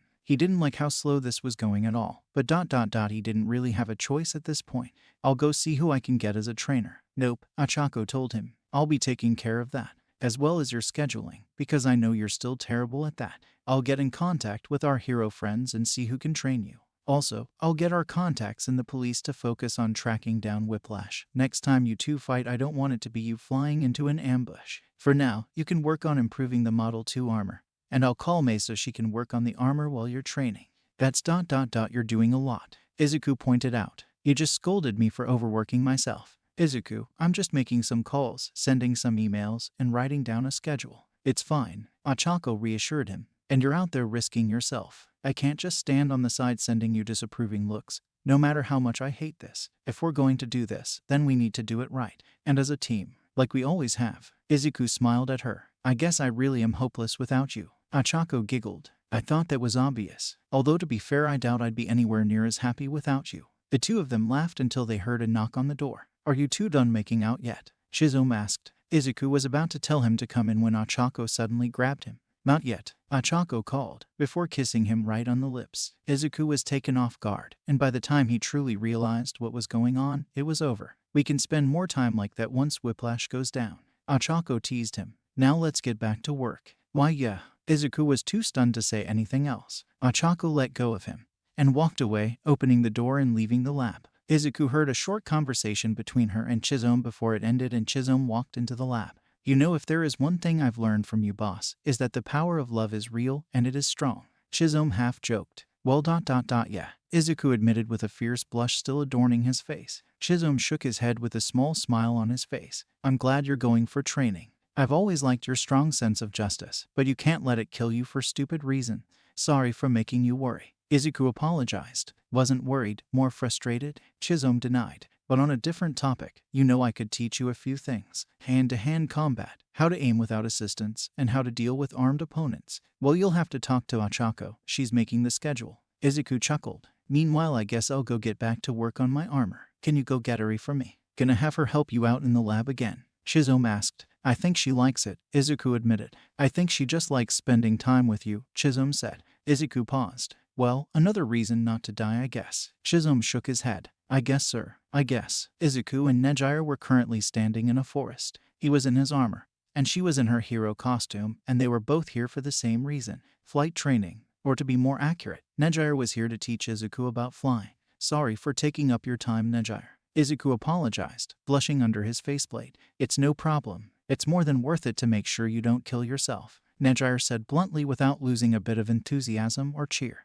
Yeah." Izuku blushed even more. "Okay, so first let me see what you can do. Get up there and show me your moves," Nejire instructed. "Right." Izuku activated his thrusters and jetted up into the sky. Nejire then proceeded to test his abilities by commanding him to do certain things. Sharp turn, loop-to-loop, fly slow, now fly fast and do a sharp turn. This went on for quite some time until Nejire eventually told him to get down. Izuku landed a few feet from Nejire. "How did I do?" "Well, you have some experience, but it's pretty clear you're untrained," Nejire told him. "Your movements were all sloppy, and I don't think you could pull off a smooth, sharp turn to save your life. If we were in a city, you'd probably crash through a whole bunch of buildings." Izuku slouched dejectedly. "Oh, don't worry, we'll fix that right away," Nejire told him. "But first, we need to see how you fly through tight spots. Try flying through those trees, slowly. Izuku nodded and activated his thrusters once more before taking off into the forest. At first, he was doing okay. He dodged the trees relatively well while having a few close calls. Then he hit one tree, which made him hit another, and another, and another, until he just kept hitting trees. All while Nejire watched with that ever-present smile on her face, knowing that this was gonna be a lot of hard work. Later in the gym, "Alright, let's get this training started," Kirishima said, hitting his hardened fist together. "I'm honestly surprised you'd ask me to help me with this," said Hero, Tailman Akamashirawa Jiro. The Midoriyas were only somewhat acquainted with the lesser-known hero via his girlfriend Toru. This, combined with the fact that as a hero, he was pretty overlooked, made it pretty shocking when Toru told him that they were asking him to teach Izuku hand-to-hand combat.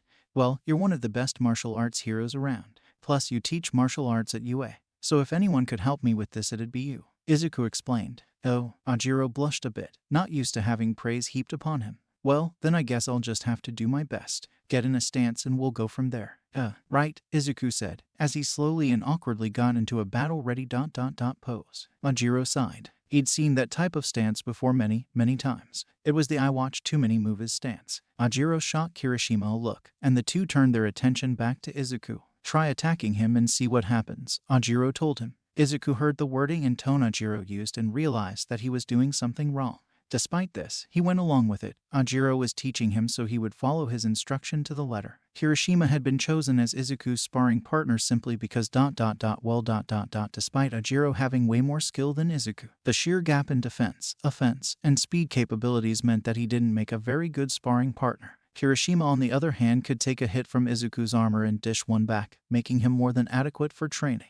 He charged at Kirishima and threw out a punch aimed at the hardened hero's face. Kirishima easily deflected the blow with his hardened arm and went to uppercut him in return. Izuku barely reacted in time and moved back to avoid the blow. However, Kirishima noticed that this made his footing unstable, so he crouched down and performed a sweeping kick and sent Izuku to the ground on his back. Oh, Izuku groaned. It didn't really hurt too much or damage his armor, but it still wasn't a pleasant feeling by any means. "All right," Ajiro sighed. "Now the real work begins." Sometime later in the gym, Izuku stood, in his armor, opposing his foe on the opposite side of the indoor gym, Chizome, wielding two whips connected to a device on his back. "You ready, boss?" Chizome asked with a vicious grin. "I have to be," Izuku told him. "Good answer." Chizome pressed a button, his whips, and the deceit of his life came to life, filling his whips with blue electric-like energy. Meanwhile, on the sidelines, was Ochako and Momo, watching the two of them go at it. "Those whips are designed to mimic the effects of Whiplash's quirk," Ochako explained. "And with Chizome's skill, while it may not be a perfect simulation of fighting against Whiplash, it'll be very close. When he gets better at fighting him like this, we're gonna start simulating some different environments so he can get used to."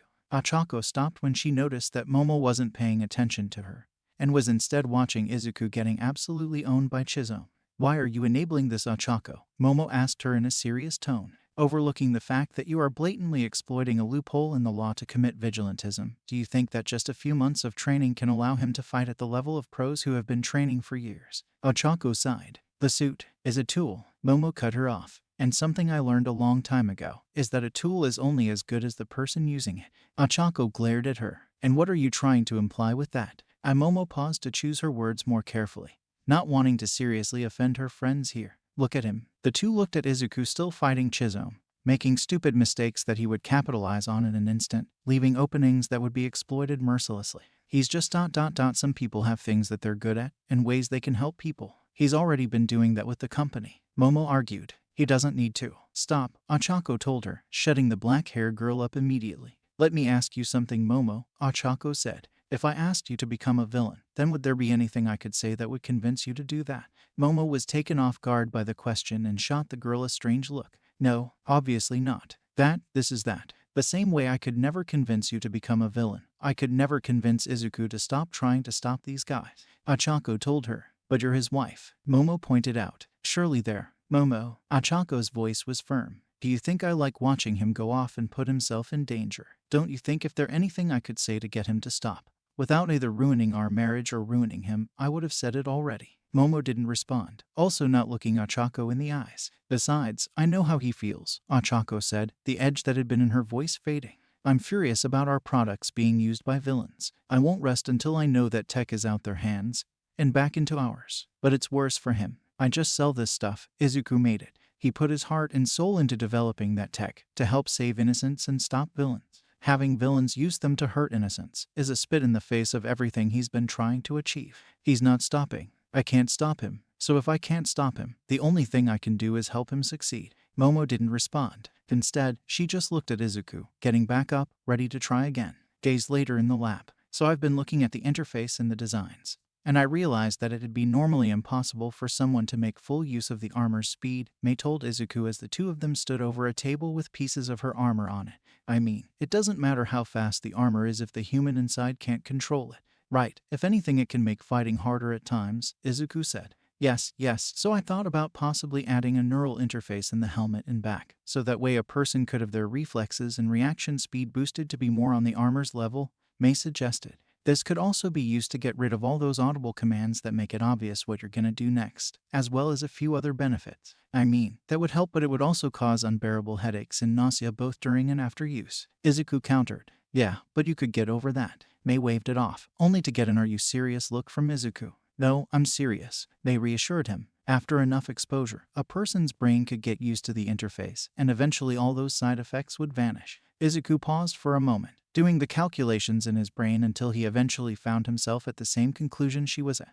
But that would take weeks, months of adjustment. Right you are. Luckily, you have that kind of time, Mei told him. Izuku took a deep breath and sighed. Honestly, spending all this time not fighting crime was killing him. He knew there were villains out there, using his tech, and he wasn't stopping them. But he couldn't let himself act on these thoughts. He just had to prepare. Weeks later, Izuku and Nejire were back near the forest. But this time Nejire had set up a bunch of targets around the area. Okay, so today we're gonna be working on your shooting, Nejire said. Try shooting something using your aim system thing. Izuku nodded and held out his palm. After a few moments, he fired a repulsor blast at one of the targets, hitting it dead in the center. 20 seconds. Nejire said, you're definitely going to need to improve that a lot or learn how to aim on your own. Try doing it without it. Okay.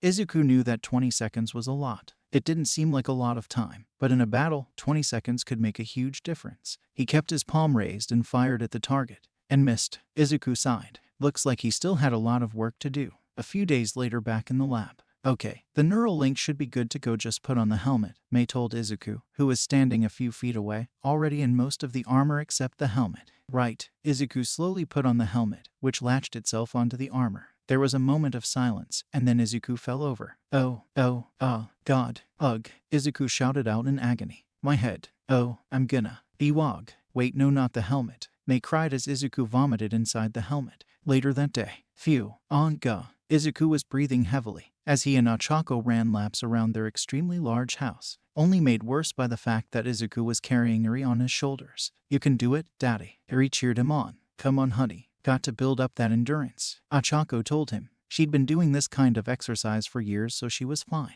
With the two of them cheering him on, Izuku pushed past the pain and kept on running.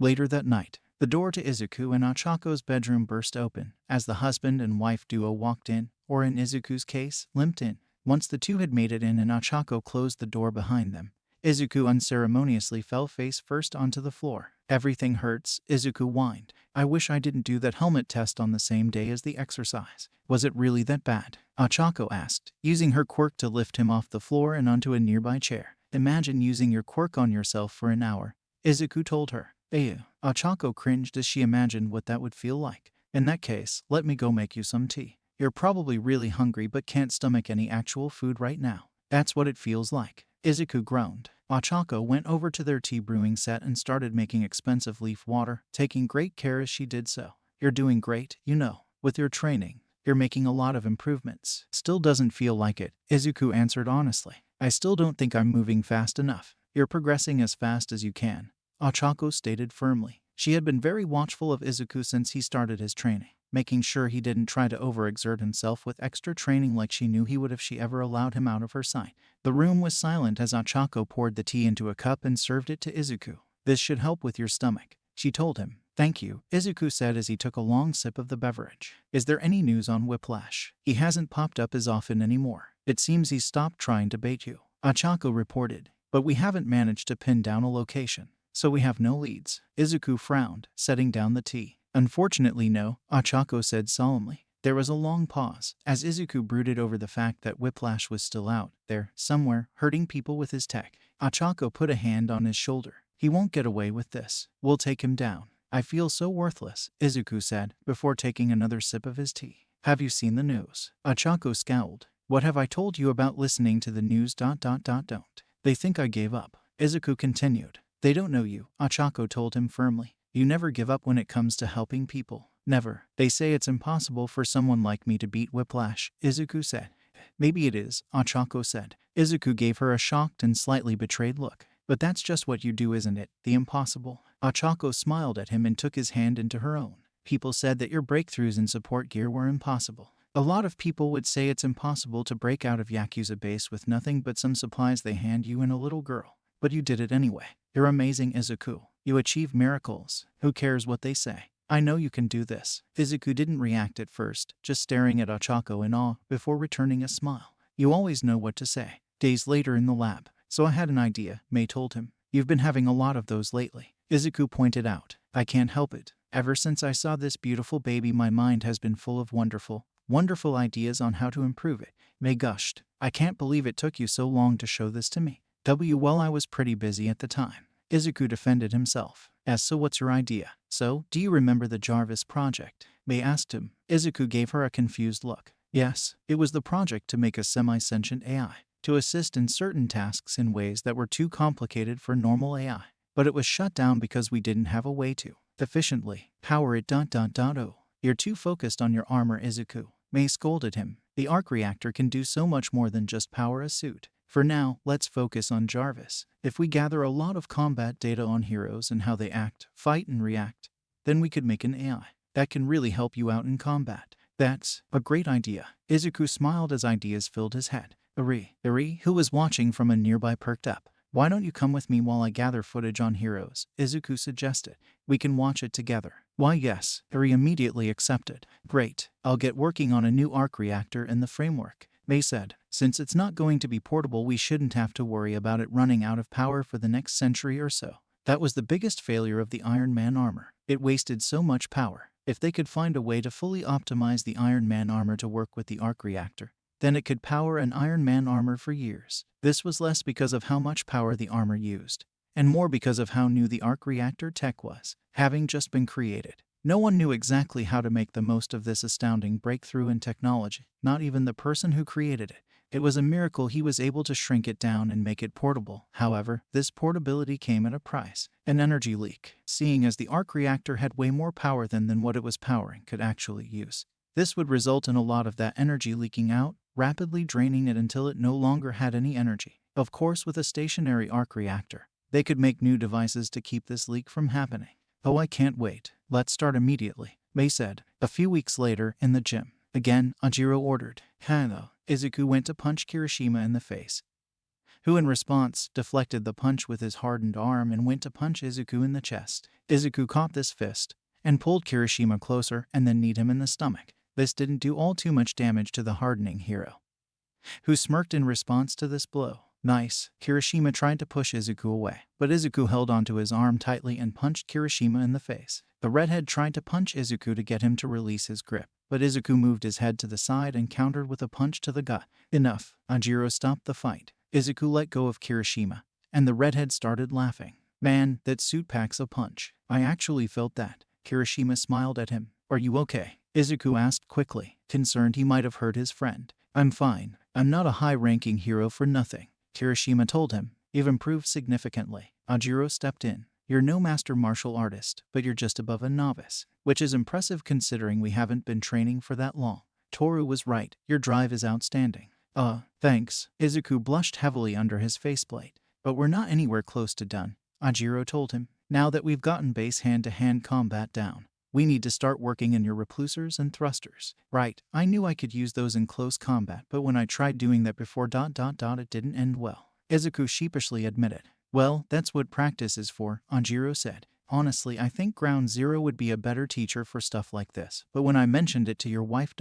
she refused. Izuku cringed. I can imagine. I don't get the beef between you guys. Kirishima scowled. Seriously, I don't understand why she hates him so much. It's complicated. Izuku sighed. Let's just start already. Weeks later, outside. Nejire, Izuku said. Yeah, Nejire smiled at him. What's with all the rocket turrets? Izuku asked. This time, scattered around their usual training area were many rocket-spewing turrets. Well, it's time for you to practice dodging while flying. So what better way to help that than with a few dozen homing rockets? Nejire said. Oh, and also I'll be flying around trying to hit you. Izuku groaned. He could already feel the pain. A month later, Izuku, Mei, and Eri were back in the lab as Mei and Izuku put the finishing touches on the Jarvis mainframe.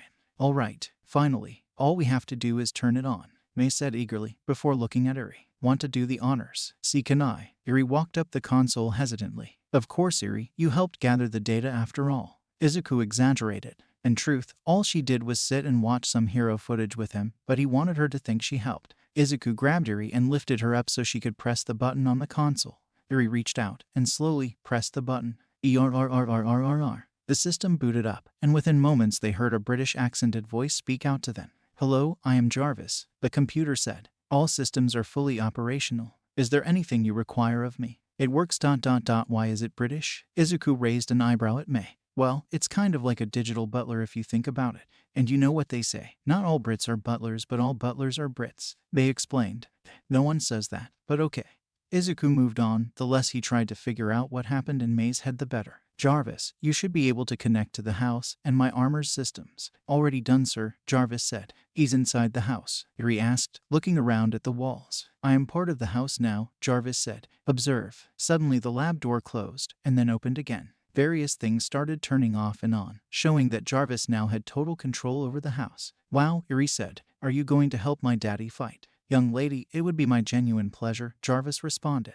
Weeks later in the lab. All right, Izuku said as he prepared to put the helmet back on. Let's do this again. He placed his helmet back over his head as it latched itself to the rest of the armor and locked. The neural link activated, and for a moment, Izuku suffered a terrible headache. But then it was gone, and it seemed like the world had changed. Whoa, Izuku moved his armored hands in front of him. It was hard to tell from his perspective if he was moving faster or if the world suddenly became slower. Looks like the side effects have finally subsided, Mei said as she looked for something in her lab coat. Let's test it out. Suddenly, Mei pulled out a gun and fired it at Izuku. Whoa, to Izuku's surprise, he reached out and grabbed the bullet midair. Success. Mei raised her arms in celebration. Mei, Izuku shouted at her. You can't just shoot people. Oh, come on, you're worried about that. Your armor is bulletproof. Mei defended herself. But what if it bounced off and hit Eri? Izuku pointed at Eri, who had hidden under the table the moment the gun was drawn.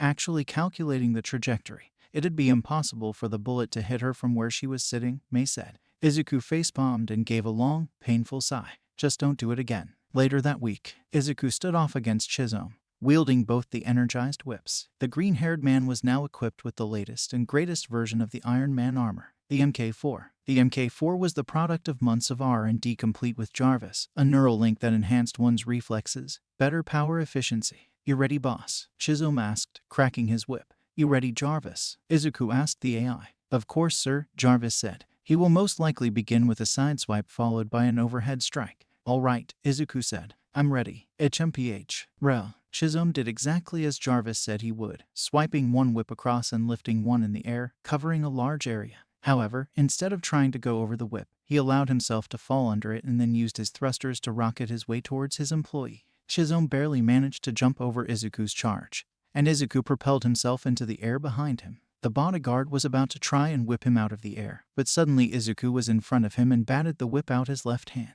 Shizome backflipped a few times, dodging a few point-blank repulsor blasts, and used the whip to sweep across the room in an attempt to hit him. Izuku jumped over the attack and charged at Shizome, moving so fast that by the time he could see what was coming it was already too late. He had knocked down Shizome and kicked the other whip out of his hand before keeping his foot on Shizome to pin him. Og, nice. Shizome gave his boss a feral grin. Looks like your training's done. And not a moment too soon. Izuku and Shizome looked towards the door and saw Ochako running in.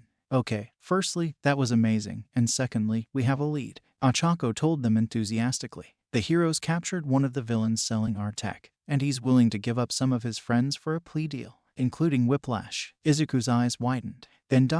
is it really time? Ochako nodded with a big smile on her face. That's right, it's time for Iron Man to return. Whiplash, the infamous villain, was sitting in his home when he got a call from his employer. Sir, Whiplash answered respectfully. I have received news that Izuku Midoriya is going under intense combat training.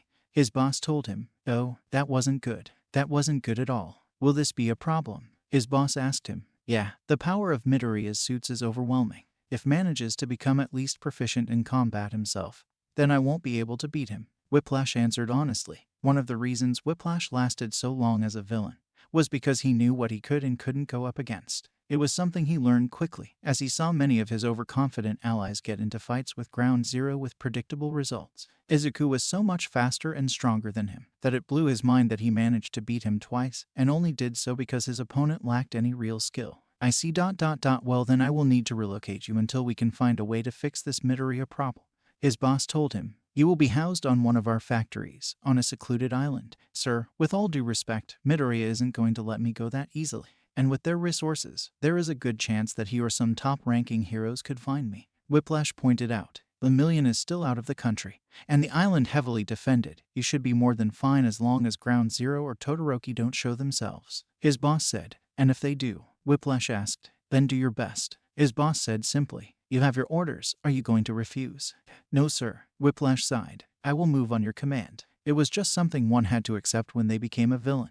You always ran the chance of running into a million or Ground Zero or Todoroki, and then it was all over. All he could do was wait and hope. Present day, with Izuku. Izuku was flying through the air, over the ocean faster than the speed of sound, heading towards the island he was told Whiplash would be hiding on. And he wouldn't just find Whiplash, but an entire factory and shipping facility for his stolen tech. It was practically calling to him, and he was about to answer. Sir, we'll be arriving at the island in 1 minute, Jarvis told him. I suspect that the island will be mildly or heavily armed, and there is a decent chance that anti-air weapons will be among those defenses. Thank you, Jarvis, Izuku said as he got ready to dodge. A barrage of small missiles incoming. Jarvis warned, charting optimal course. Izuku saw dozens of red blips on his map pop up, all heading right towards him, and there was a blue line behind drawn showing him exactly where to go. However, he would still have to fly through a bunch of rockets. Hope my training with Nejire paid off, Izuku thought. A few moments later, the rockets were in sight.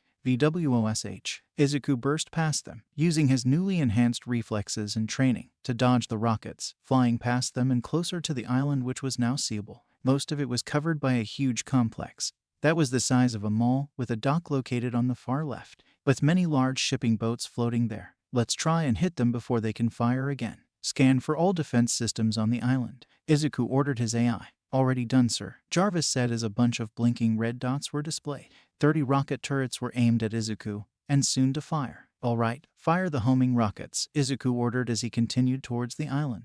Izuku was now flying above the entrance to the island, and the armor's shoulders rose up, and 10 rockets flew out and homed in on some of the turrets. Kaboom! The rockets hit, and they destroyed the turrets they hit, as well as some of the turrets that were close to the blast radius. Overall, 17 turrets had been disabled. Pew pew pew pew pew. At the same time, Izuku unleashed a flurry of repulsor blasts at the turrets he hadn't targeted with the rockets, destroying 8 more in a flash. The remaining 9 turrets fired a flurry of rockets at Izuku. Pew pew pew. Izuku swiftly dodged most of the rockets, while destroying some others, and shooting out some more repulsor blasts at the turrets, destroying the remaining turrets. Is that all the defenses? Izuku asked his AI. Unlikely, Jarvis responded. Although I am not currently detecting any more defenses. That is most likely because of the cloaking technology they stole from you. Izuku grit his teeth, before shaking his head to refocus himself. I can't afford to let my anger cloud my judgment. No again. He looked to the cargo ships. Speaking of stolen technology, Izuku flew over to the boats, hovering down so that way he was directly facing the side of one of them.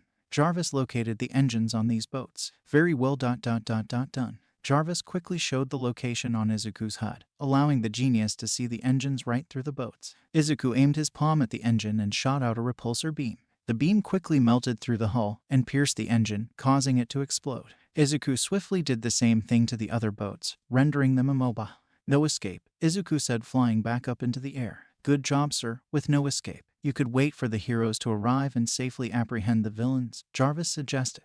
Izuku hadn't really thought of that. Without any method of leaving the island, the villains were essentially helpless, sitting ducks. He didn't have to fight Whiplash now, because he could just wait an hour or so for Ground Zero, Todoroki, Sun Eater, or any other pro-heroes to show up and overwhelm them. He felt a profound sense of disappointment and anticlimax. His brain searched for reasons to actually enter and fight the villain, and after a few moments, he found some. Well, what if they have a villain with a teleportation quirk? Izuku asked his AI. Teleportation quirks are quite rare, but given the possible largeness of the criminal organization we're facing, the overall chances of this are 2.37%, Jarvis reported. And the chances that there could be a person with a teleportation quirk that would allow them to escape to shore from this range is about 0.0078. Well, what are the chances of them having some other method of escape? Izuku asked, without us noticing. 10.7%. Jarvis answered, Sir, are you just looking for reasons to go in? Yes, Izuku admitted dejectedly. There was a short pause before Jarvis responded again. Sir, if you go in there, the chances of success are 78.97%.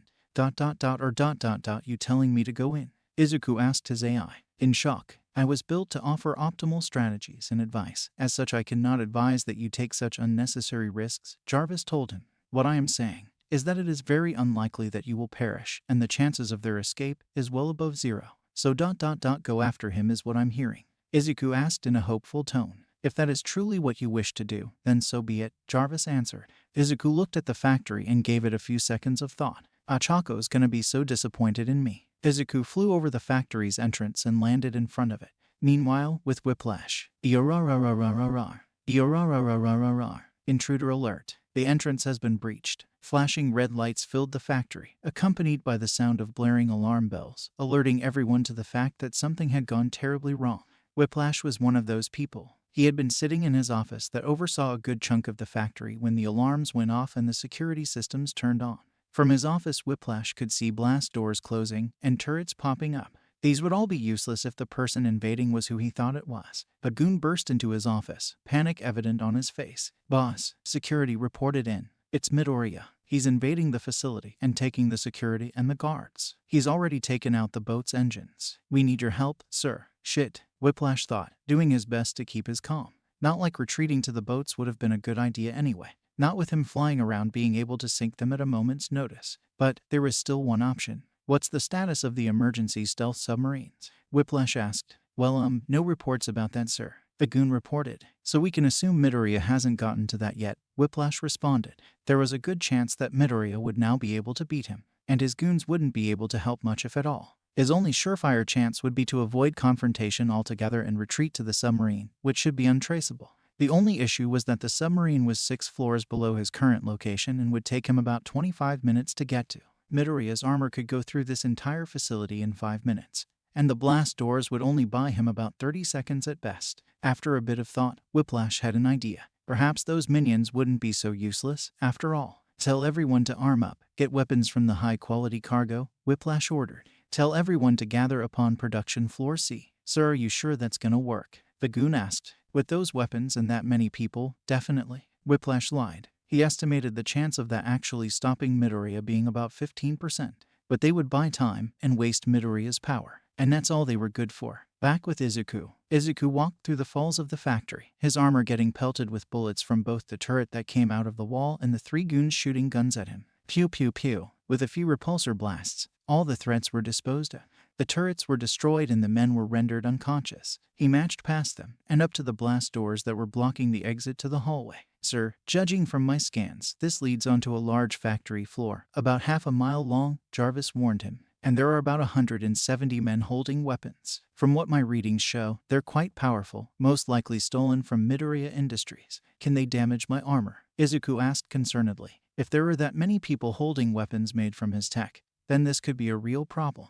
Unknown, but there is about a 60% chance that they could do somewhere between 3 to 5% damage, Jarvis reported.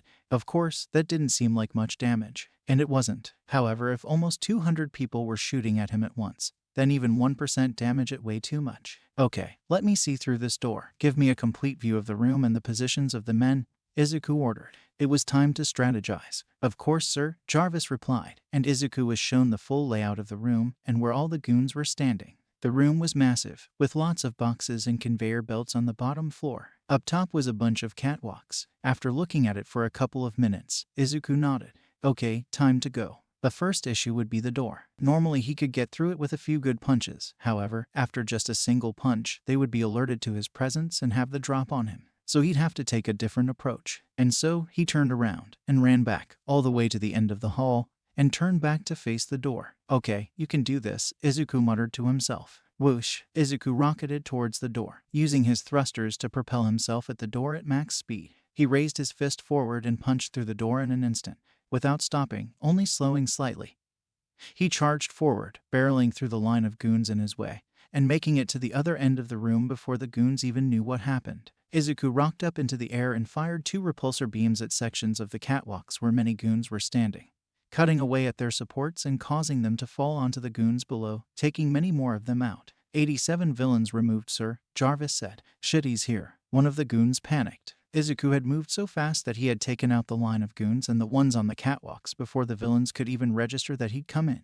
Open for IH. Before the guy could finish his sentence, the armor's shins opened up, and the flares flew out into the air and exploded into a blinding light that engulfed the entire room and stunned the remaining grunts. Izuku landed on the ground, and then propelled himself forward right at the grunts, and took out another line of them before flying around to take out another line. He then thrust up into the air and spun in a circle while letting out repulsor blasts all over the place, hitting dozens of goons that were hiding behind the machines. 137 enemies disposed of, Jarvis reported.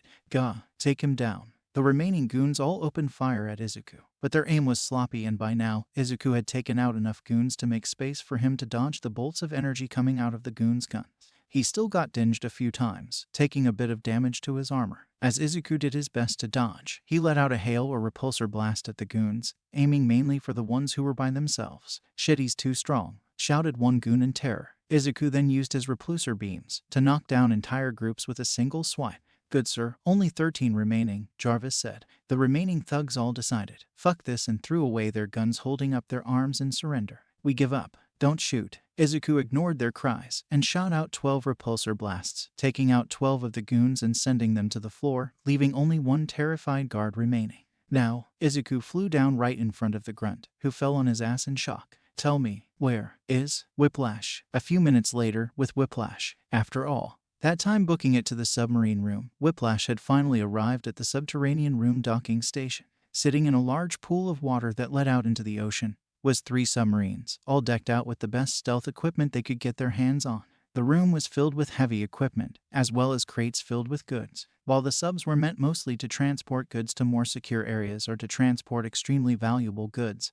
they also served for emergency escapes. However, just as Whiplash thought he was about to make a getaway, kaboom! A repulsor blast flew past his head and hit the center submarine right in the fuel tank, causing it to explode and heavily damaging the other 2 subs in the process. Whiplash watched with dread as his methods of escape sunk before his eyes. Literally, he turned around, and sure enough, Izuku was standing there with his arm raised and his repulsor aimed right at Whiplash. Looks like you were the one running this time, Izuku told him. Inside him, feelings of immense satisfaction, relief, and slight nervousness welled up. It was time to end this. Whiplash powered up his whips and hit them against the floor. I've beaten you twice before without taking a hit. If you pick this fight, I'm not letting you leave alive again. It was a bluff, but Whiplash had to get every advantage he could. If he could convince Izuku to walk away, that'd be the best result. Then hopefully he could call for an escape. I'm not the same as I was all those months ago, Izuku told him. I've spent all this time training, working, so that way I could take you down.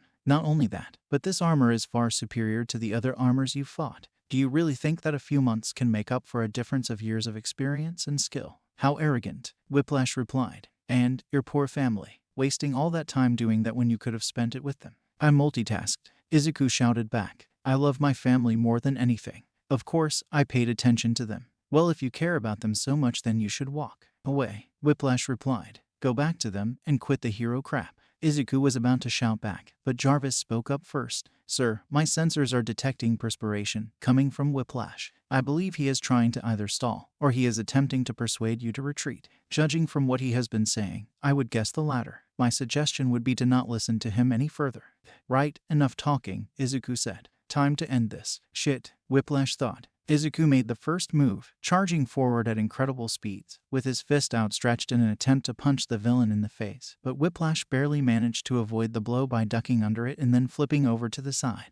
Before Whiplash could start attacking, Izuku unleashed a volley of repulsor blast at Whiplash, forcing the villain to keep flipping while flailing his whips to avoid and block the blast. Izuku zipped behind Whiplash and kicked his side. AGH. Whiplash was sent flying by the power of Izuku's attack, getting sent through one of the crates. I hit him, Izuku celebrated with elation. I finally hit him. Good job, sir. But focus on the battle, Jarvis told him. Sorry. Izuku quickly got his head back in the fight and flew over to where Whiplash had flown. But when he flew past the destroyed crate, he didn't see the villain. Judging from how hard he was stuck, his velocity, and accounting for the weight of his equipment, he should have landed here. Jarvis made a highlighted circle on the ground, showing the area where Whiplash should have been. Well then, where is he? Izuku asked, staring at the spot Jarvis pointed out. Behind you, Jarvis altered. Huh? Izuku turned around, and just managed to see the whip coming at him in time to fly to the left and dodge it, and then fly up to avoid the other whip swing. Whiplash was standing on a stack of crates, and Izuku could see that his kick had left a serious dent in Whiplash's armor. Izuku raised his palm and let out a repulsor blast at Whiplash, but the villain backflipped off the crates and dodged his attack. Damn it, how is he still dodging me? I'm moving at speed so fast he shouldn't be able to react. Or at least react this well, Izuku asked in frustration. A theory, sir. Perhaps he is listening to the sounds of the armor in order to predict your attacks, Jarvis suggested. The sounds of my armor. Izuku's eyes widened in realization. Of course, my repulsor and thrusters all make loud noises before they activate. Indeed, sir, I would suggest you forego using your thrusters and repulsor. It would also help conserve your armor's power, which is currency at 45%, Jarvis advised. Also watch out on your bottom right. Izuku was more ready for it this time and dodged an overhead whip swipe from Whiplash, who was hiding behind another pile of crates. After his attack failed, Whiplash retreated back behind the crates and out of sight. Izuku flew right through the crates, cutting the villain off before he could hide again, before dropping to the floor in front of him. Whiplash tried to raise his left whip up to attack him, but Izuku had already zipped right in front of him and smacked the whip out of his hand. Izuku thrust his fist forward, right into Whiplash's chest, making a huge dent in his armor and forcing the villain to go flying once more, this time into the water. Wait, Jarvis, will his equipment electrocute him? Izuku quickly asked the AI. No, sir. Do remember that he is using your equipment, which you have made thoroughly waterproof, Jarvis reminded him. Oh, yeah. Izuku blushed with embarrassment at having forgotten that. Anyway, I'm going in. Izuku ran towards the water and dived headfirst, and almost immediately after submerging, he had the Whiplash's whip wrapped around him. What? Izuku cried out, as his armor started taking damage. This didn't last long, however, and Izuku grabbed the whip, no longer caring about the damage it did to him, and ripped it out of Whiplash's hands, cutting off its connection to his quirk. Now with the whip doing no damage, Izuku took the whip off of him, and then threw it aside, and turned up and behind him to see Whiplash attempting to swim away from him. Izuku activated his thrusters, and flew up, grabbing Whiplash as he made his way out of the water and into the air. He threw Whiplash onto the floor, hard, making the whip wielder gasp as he got the wind knocked out of him. Izuku dived down and delivered a solid blow to Whiplash's face, and then he brought down his other fist for another, and another and another. All the months of frustration were now being taken out on the person who had caused it all. After a few more blows, Izuku stopped. He looked down at Whiplash and at his work. His mask had been torn off, and his face was now bruised and bloody beyond recognition, and he was definitely unconscious. You've won, sir, Jarvis told a panting Izuku. Congratulations. Izuku took a moment to let that soak in before a huge smile broke out on his face, and he raised his arms to the sky in victory. YNAHHH. Cheers. Eri, Izuku, and Ochako all clinked their glasses together in celebration. It was only a few hours ago that Izuku finally took down Whiplash, as well as hundreds of his henchmen, and an entire factory of his stolen tech. All the criminals had been promptly taken to jail, with Whiplash having been infamous enough that he got a spot in Tartarus. Once Izuku had gotten back and told his wife and daughter the news, they were ecstatic and quickly decided to celebrate their victory with a special family dessert. They sat around their family table, a small round table located in Izuku and Ochako's room, with only enough room for 3 people. The desserts consisted of predictable things like apple pie and matcha, as well as some other things like crepes, manju and honey toast, as well as a few other things. The 3 Midoriyas took long sips of their drinks, wine for Izuku and Ochako and apple juice for Eri. Finally, Ochako felt like she'd been holding her breath during the entirety of Izuku's training. And now that Whiplash was behind bars, the relief she felt was immense. That bad man is behind, gone for good. I knew you could do it, Daddy. Eri had been far more ecstatic today, having a tiny smile on her face that made both parents' hearts burst with affection. I knew he could do it too, sweetheart. Ochako liked to think she wasn't lying. She kept reassuring herself that once Izuku was trained he'd kick Whiplash's ass, which he did, but she couldn't fully quell the fear that something would go wrong, and she'd be forced to raise Eri alone. Even now, deep down within her, she was afraid because she knew this wasn't the end of Izuku's adventures as Iron Man. and he would only face more threats in the future. But she pushed those thoughts aside. Worrying about it wouldn't help. All she could do was support him, as she always had. And tonight, that support came in the form of a celebration. Honestly, it was kind of anticlimactic. Once my reflexes were able to keep up with my armor's speed, the fight was pretty much in the bag. Although I'm glad I got the training just in case. Otherwise he might have tried to use my speed against me. Izuku felt exhausted ... but in a satisfying way. It was like he had just won a race or something, after preparing for all that time. Although I will have to adjust the armor so the repulsors and my other weapons aren't quite as loud. Whiplash managed to use that against me. See, can you tell me about the fight, Daddy? Eri asked, shyly looking down at her apple pie as if she was ashamed to ask the question.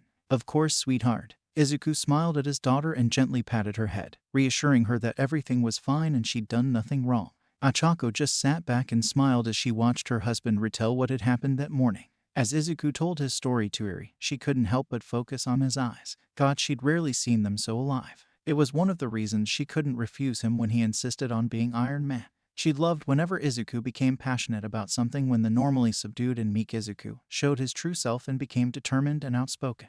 And now she got to see that side of him far more often. She couldn't ignore her daughter's expression either. Her mouth slacked open in amazement at her father's tale, her full attention dedicated to Izuku as he talked, and her eyes shared the same spark of life as Izuku, showing the deep admiration she held for her adopted father. This beautiful scene was nearly enough to bring her to tears. But of course, something had to ruin it. Ping! Ochako was snapped out of her thoughts as her phone suddenly pinged. She pulled it out and saw that it was a text message ... from Jarvis. That's strange. Why didn't he just speak up? The house has speakers for him to use. Ochako wondered in confusion. However, once she read the text message, she understood why. Ma'am, Bakugo Katsuki is out the front gate. Shizome is informing him that he is unwelcome here. But he is being very insistent and I fear a fight may soon break out. I did not wish to worry young or Sir Izuku, so I have informed you via text rather than using the speakers, is what Jarvis's text read. Ochako immediately felt her mood sour, as her expression immediately shifted into a scowl. She quickly looked up at Eri and Izuku and found that they hadn't noticed any of this, having been too caught up in Izuku's story. It would be a real shame to ruin their fun. Excuse me, I have some work to take care of. Ochako got up from her seat, gaining the two's attention. What? Right now? Izuku's smile almost immediately fell, as a crestfallen expression made its way on both his and Eri's faces. Mommy has to leave. Hearing the sadness in her daughter's voice just added to the many reasons she wanted to castrate Bakugo Katsuki. I'm sorry, I would ignore it if I could. Unfortunately, this can't be ignored ... and no matter how much I want to. Ochako sighed. She could already feel a headache coming on. It'll be quick, I promise. Well, if I can't be avoided. Izuku sighed. Ochako walked over to Eri and leaned down to kiss her cheek and ruffle her hair. I'll be right back, sweetie. Okay. Eri seemed unsure, but she trusted her mother, so she was hopeful. With that, Ochako left the room, pissed and ready to kill. At the front gate, a few minutes later. How many times do I have to tell you this, you shitty excuse for a hero? Get lost, Shizome shouted from one side of the gate. All right, that's it. I don't even care about Midoriya anymore. Open up this fucking gate so I can kick your ass. Bakugo shouted back from the other side, explosions bursting from his palms. Katsuki fucking Bakugo. Bakugo froze for a moment before his scowl returned. Aw shit. Shizome looked behind him and found Ochako stomping down the path to the gate with a furious look and a wrathful expression. What the hell do you think you're doing here? Ochako shouted as she made her way to the gate. And she and Bakugo met face to face for the first time in a long time. And why now of all times? I was just having a lovely meal with my family, and now you show up. Ugh, listen round face, I just want to talk to your fucking husband. Bakugo wanted to scream, but he'd learned that getting into a yelling match with Ochako wouldn't help him in the slightest. Ochako massaged the bridge of her nose as her headache worsened. You know, I will never let you do that, right? I thought I was very clear about how much I hate you back at UA. Or when I banned you from receiving our products. Of course, that's assuming you didn't buy them off the black market, you swine. I don't need your fucking gear, and I'm not so fucking pathetic to get any fucking stolen gear. Are you shitting me? Bakugo took a deep breath and summoned up all of his patience. Listen, I know you don't fucking like me. You've made that very clear. But I need to talk to your fucking husband because he's being a fucking idiot. So that's what you're here for. Ochako leveled a deadly glare at the hero. It didn't take a genius to figure out what he was talking about. Although I don't see how that's any of your business. Not any of my business. That idiot's gonna. Bakugo managed to stop himself before he finished his sentence. But the fury in Ochako's eyes told him he had already said too much. Gonna what? Kill himself? You should be jumping for joy then. After all, you always wanted him to listen to you. Ochako words dripped with venom, as she made no attempt to hide her sheer hatred. I never wanted him to do that. I know it was a stupid fucking thing to say. I was just a stupid fucking kid. Bakugo would forever regret saying those words to Izuku, as when Ochako found out about that, she effectively banned him from Izuku's life. Which you'd think would be impossible. But if Bakugo had to name one thing he respected about Ochako, it was her determination. This combined with the fact the death grip she held on Izuku's life, allowing her to influence him to do virtually anything, meant she was more than capable of keeping the two apart for the duration of their time at UA. Especially with all the shit happening with the League and other villains, giving Bakugo more important things to worry about. The last time the two had spoken to each other was in middle school, and Bakugo never got to apologize. What, you just want me to get over? Why would I? Izuku didn't. He didn't for years. Ochako shouted at him. Do you have any idea how much pain he caused him? How long it took for me to heal those wounds? And the scars he still has today? Name one reason. One good fucking reason. Why I should let you near him again. And near our daughter. Because he needs to fucking stop. Bakugo's limited patience ended, and he lashed out at Ochako. You know damn well that idiot won't think twice about killing himself if he thinks he can help someone. That idiot isn't a pro hero. I thought he would have given up after that villain kept kicking his ass, but the fucker's still going. He needs to fucking stop. Ochako scoffed. He's got training, you know. And the Iron Man suit is the most advanced weapon on the face of the planet. And he's only doing this until we take down the villains stealing our tech. Oh, come the fuck on. You're not stupid round face, so I know you don't believe that bullshit. Bakugo argued. Now that he's got a way to be a hero, he's never gonna fucking stop. Then what are you even here for? Ochako shouted at him at the top of her lungs. It's not like what Bakugo was saying was untrue. She knew Izuku better than he knew himself, and she knew that getting Izuku to stop would be a task she feared even she would be unable to accomplish. But she definitely didn't appreciate that fact being thrown in her face. If you know he won't stop, and you don't think I can stop him, then what the hell do you think you can do? Ochako asked venomously. I don't fucking know, Bakugo admitted. But I'm not gonna just fucking sit still and watch Deku throw himself at his death. Why do you care? Ochako just couldn't get Bakugo's logic. It came to a place he knew he wasn't welcome to see a person he knew he couldn't see, to try and save someone he clearly hated. Why do I care? Because I don't want Deku to fucking die, Bakugo shouted at her. Despite what Ochako may have thought, Bakugo had grown as a person since middle school. Although it took him longer than he was proud of, thanks to the help of people like Kirishima, Kaminari, Mina, and hell even the League of Villains, he'd come to realize that what he'd done to Izuku was wrong. But it had taken him so long to realize that by the time he got into the mindset of wanting to apologize, Ochako and the conflict with the League got in his way. As such, he felt like like something was missing. He knows he's moved on from the person he once was, but he'd never managed to apologize for his biggest mistakes, and the last thing he'd said to his once childhood friend was take a swan dive off the roof. And now there was a chance that that would be the last thing he would ever have said to him, and that the feeling like that part of his life he spent as a bully and an abuser would never truly be concluded. Like hell, he was just gonna let that happen. I've heard enough. Ochako was putting her foot down. You want Izuku to live? Fine, do your fucking job, and take out the people stealing our tech. And don't think I won't know if you try to swipe any. Now you have 5 minutes to leave before I call the actual heroes to come and arrest you for trespassing. Bakugo leveled his most malicious glare at Ochako and took a step back. You know it's not like before. He's not hiding away anymore. One day, I'm gonna talk to him, and you can't fucking stop me. If looks could kill, the entire area would have been nuked by the glares Ochako and Bakugo were sending each other's way. Eventually, Bakugo turned to leave. Once Bakugo was out of sight, Ochako growled and turned back to the house. Chizome following along. I really wish Izuku didn't defend him so much, Chizome growled, in the same foul mood as she was. So do I, but I can't lie. His results as a hero are impressive. And so long as that's the case, Izuku won't let us do anything about him. Ochako sighed. I hate him, but he saved lives. That doesn't make him a hero, Chizome was quick to say. Ochako nodded in agreement. I know, and as far as I'm concerned, Izuku will always be a better hero than him. Now if you excuse me, I have a meal to get back to. Right, have a good time, ma'am, Chizome told them. A few minutes later, back with Izuku and Eri. I'm back, Ochako said, going through the doors and reaching her room again. She had managed to shake off most of her residual frustration and anger from meeting with Bakugo, but Izuku could still tell that something was off. Is something wrong, dear? Izuku asked her, able to tell from her forced smile that something was upsetting her. Ochako sighed and collapsed into her chair. Nothing, just had to deal with someone frustrating. Oh, was that person named Bakugo? Izuku asked, suspiciously. Ochako's eyes went wide, as she knew she'd been caught. She gave a resigned sigh and asked, how'd you know? Because there are very few people who can frustrate you like that and keep their jobs, Izuku explained. And on the top of that list is Bakugo. What can I say? He's like an itch where you just can't reach, Ochako grumbled while she drank her wine.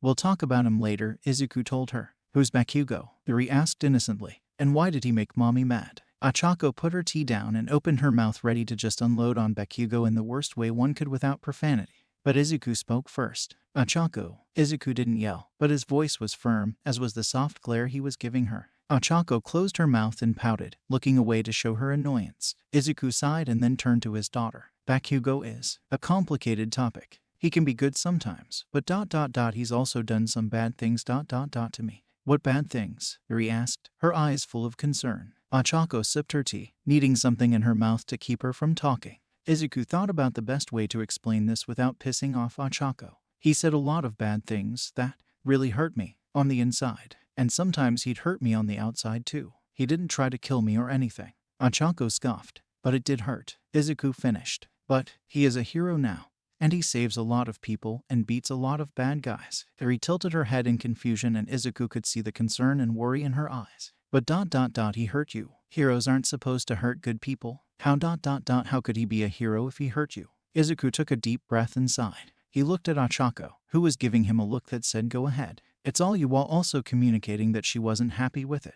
Well, sometimes, bad people or people do bad things want to stop being bad people. They want to be better, and I think that we should give them the chance to be. Izuku explained in the simplest way possible. But mommy doesn't want to forgive him. Mommy is still upset at him and doesn't want to give him a chance to be better. I agree with mommy, Yuri said. And that's why you're mommy's good girl. Ochako praised her daughter, smiling brightly while leaning down to hug her. Izuku facepalmed and released another sigh for what felt like the 1,000th time. Let's just drop this. Talking about Bakugo never leads to anything good. You're right. Let's talk about where we're gonna go tomorrow to continue the celebration, Ochako said, grabbing Yuri and keeping her on her lap. Yup, an all-day trip to Mighty Land. All the frustration dissipated from Izuku's voice and was replaced with cheer and excitement.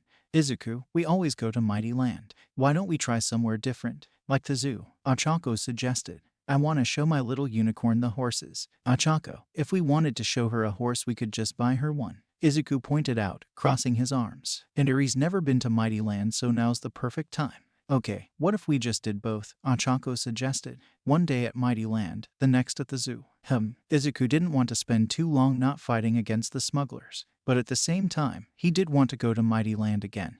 And he definitely wanted to spoil his daughter some more. He looked at her and after spending a few moments looking at her adorable face, he decided an extra day wouldn't kill him. Alright, let's do it. Izuku agreed. The rest of the meal went better, with Yuri eventually going onto Izuku's lap, much to Ochako's chagrin. However, after putting Yuri to sleep, Izuku and Ochako were left by themselves to talk. They sat on the bed, looking at each other while in their nightwear. Ochako, Bakugo came to the house, didn't he? It wasn't a question. Ochako wasn't gone long enough for her to have left the mansion grounds but was gone too long for it to have just been a phone call. And he doubted she would have answered any phone calls from him anyway. Yeah, and I sent him packing. Ochako answered simply. Izuku, you shouldn't have to deal with him. I told you, you should just leave the past behind. Neither of them raised their voices, putting their points forward firmly, but with no anger. They were tired of arguing about Bakugo. It's not that easy, Izuku told her, matter-of-factly. I have to speak to him at some point. If Bakugo went through the trouble of coming all the way here, then he's not just gonna give up. It's not like him, isn't it? I got him to give up before. Ochako pointed out. He never gave up. He just had other things to deal with. Izuku countered. But he's gonna keep trying, and I'm not hiding in my house anymore. Either I go talk to him, or he talks to me. You can fly faster than he can. Ochako pointed out. If you really wanted to, you could. But I don't. Izuku stopped her. The two looked at each other. Ochako waited to see if Izuku would back down, and Izuku held firm. And what are you gonna do? Ask him to be your friend again? Ochako harshly, disapproval steeped in her voice. No, Izuku said, much to Ochako's shock. We're gonna talk out of differences like grown men, and then we'll go our separate ways. And I'll tell him to stay away from me and my family. You're going to just cut all ties with him? Ochako didn't know whether to feel elated at that fact or nervous at the coming condition. Yeah, and you'll stop this feud you have with him, Izuku told her. No more talking about him like he's the scum of the earth. No more casually insulting him. No more banning him from our products. He'll be just another stranger. Ochako bit her lip. Izuku, I'm not saying you have to like him or even stop hating him all at once, but I'm tired of arguing about him. Izuku said, a pleading look in his eyes that made Ochako's resolve whittle away. Out of everything he's done, the thing I hate the most about him is all the arguments he caused between us. I don't want that for us. I don't want that for Eri. We've been arguing so much about the Iron Man thing, and I don't want him making it worse. So I have to face him and fully put the past behind me to make it stop. I will. Ochako looked at her husband, the determination burning in his eye, the way he carried himself, the firmness in his voice. It was so different than how he was before. You're so much stronger now, Izuku, Ochako said as a tear went down her cheek. It couldn't have happened without you, Ochako. Izuku leaned him and held his wife's hands. You protected me and nurtured me for so long, and I love you for that. But it's time I stood on my own 2 feet, with you at my side. A smile crept over Ochako's face, and a small giggle came out of her. I was always afraid that once you got as strong as I knew you could be, that I wouldn't be as important to you anymore. I think I was worried for nothing. Yeah, you were. Izuku cupped Ochako's face and leaned in forward, kissing her. And that was the end of it. Meanwhile, in an unknown location, in a dark room, sat a figure on a throne, watching the news on a holographic screen saying that Whiplash had been captured and was being taken to Tartarus. So, it appears that Midoriya will require more attention than I had thought, the figure said, turning off the hologram. No matter, he will fall, as will the rest of those so-called heroes. They will fall before the legion of villains.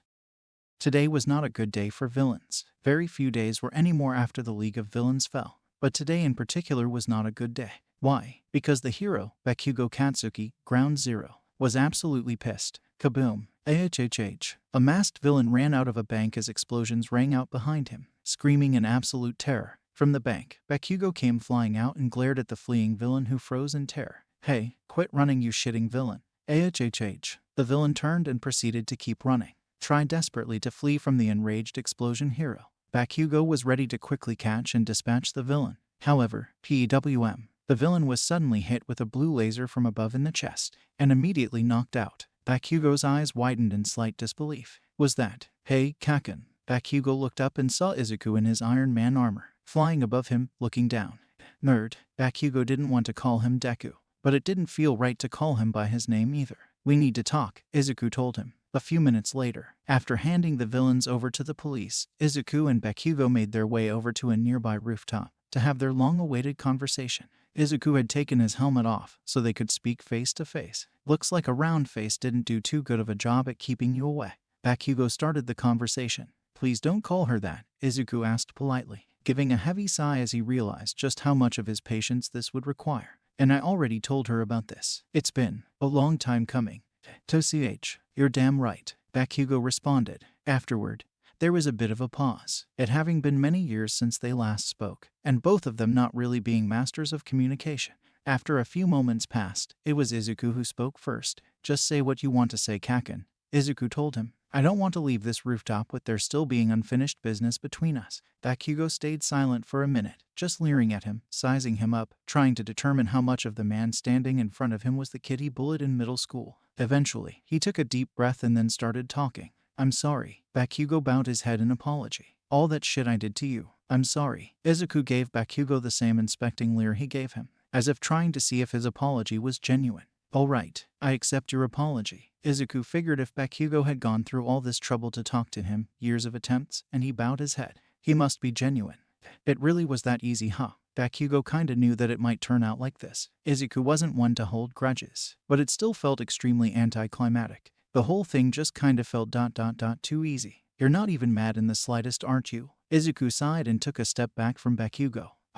I've been thinking recently about how I feel about you, and how that's changed over time. I think I never really hated you for what you did. Sure, after you told me to kill myself, I kinda didn't really want to see you again. But even then, what felt was more fear and sadness than anger. When Ochako kept trying to convince me to hate you, I did start to think of you more negatively. But it never really stuck. I just couldn't bring myself to hate you. You just can't bring yourself to hate anyone, can you? Bakugo asked him half-jokingly. That's not true. I still absolutely despise Overhaul. I literally had him shot to death, Izuku pointed out. So all someone has to do for you to hate them is kidnap you, force you to help out criminals, and kidnap and torture a little girl. Bakugo summarized. Izuku's eyes went wide and looked at Bakugo with a mix of shock and slight anger. I never told anyone about her being tortured. Bakugo rolled his eyes. Oh fucking, please. We both know you wouldn't have killed him if he did anything less. Honestly, I don't even want to know whatever the hell that bastard did to her. Because for you to go that far, it must have been something beyond fucked up.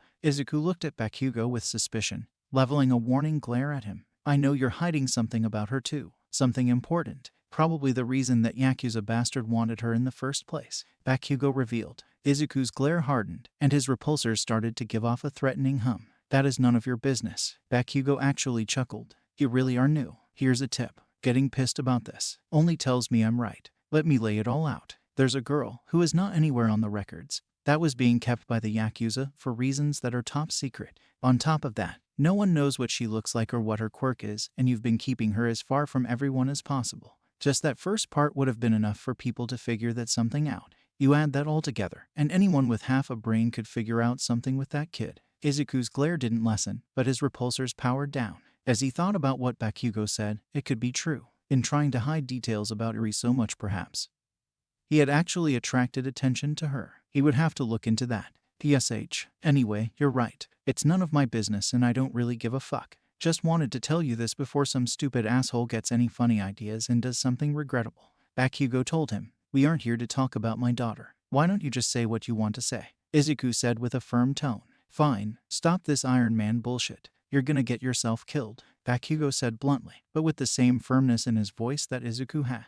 Oh, not this again. Izuku was starting to get tired of this. Over and over again people telling him to stop. I literally just took down a rank villain. Want a rank villain? Bakugo refuted. And you know what? Fine, if you were just some pro, that would be enough. But you're not some pro. You're the fucking richest person on the face of the planet. You have a target the size of your fucking house on you. And now you made it the size of a fucking skyscraper. I know you said we weren't talking about your kid, but for fuck's sake think of your goddamn family. As you said, we're the richest people on the planet. There are more people who'd come to us for that than this. Izuku argued vehemently. And if you've forgotten, I made that money by making some of the most advanced technology on the planet.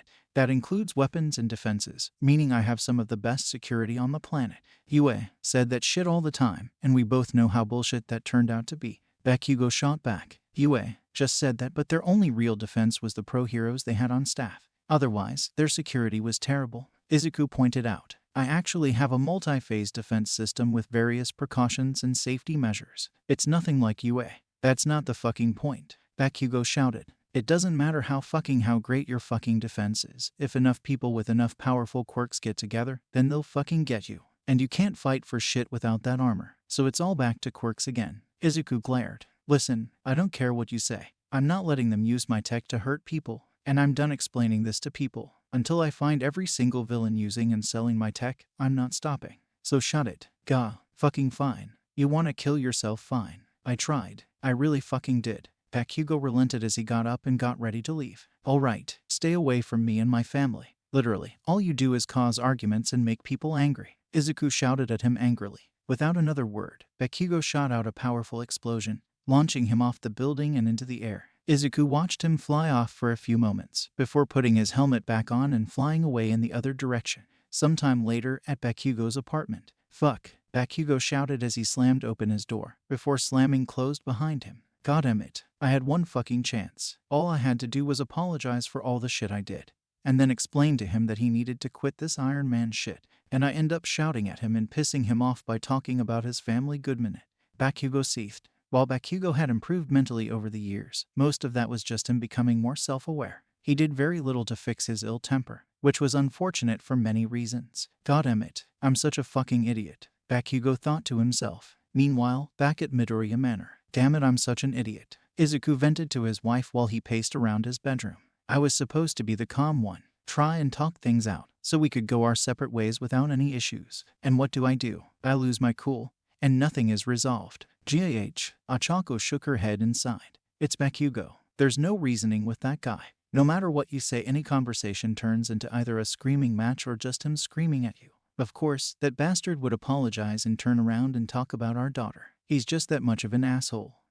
Izuku flopped onto the bed. He didn't even have the energy to argue for Bakugo's sake anymore. And honestly, he wasn't even sure he wanted to. He was still kinda pissed he brought up Eri and stuck his nose into something that wasn't his business. Still, he had a point about Eri. Achako felt like she wanted to vomit when she said that. I hate saying it, but we don't really have the luxury of people leaving us alone and respecting our privacy. If we hide too many details about Eri, then people are gonna start speculating. And given what they do know, what they speculate could be troublesome for us. I'm thinking we could put out a cover story about why she was with the Yakuza, and maybe leak fake information about her quirk to the media. It's not like any of the Yakuza are gonna object. They're all dead. Ugh. Well, at least something good came out of this, I guess. Izuku sighed. This wasn't satisfying ... at all. Well, not everything in life is, Ochako said as she laid beside her husband.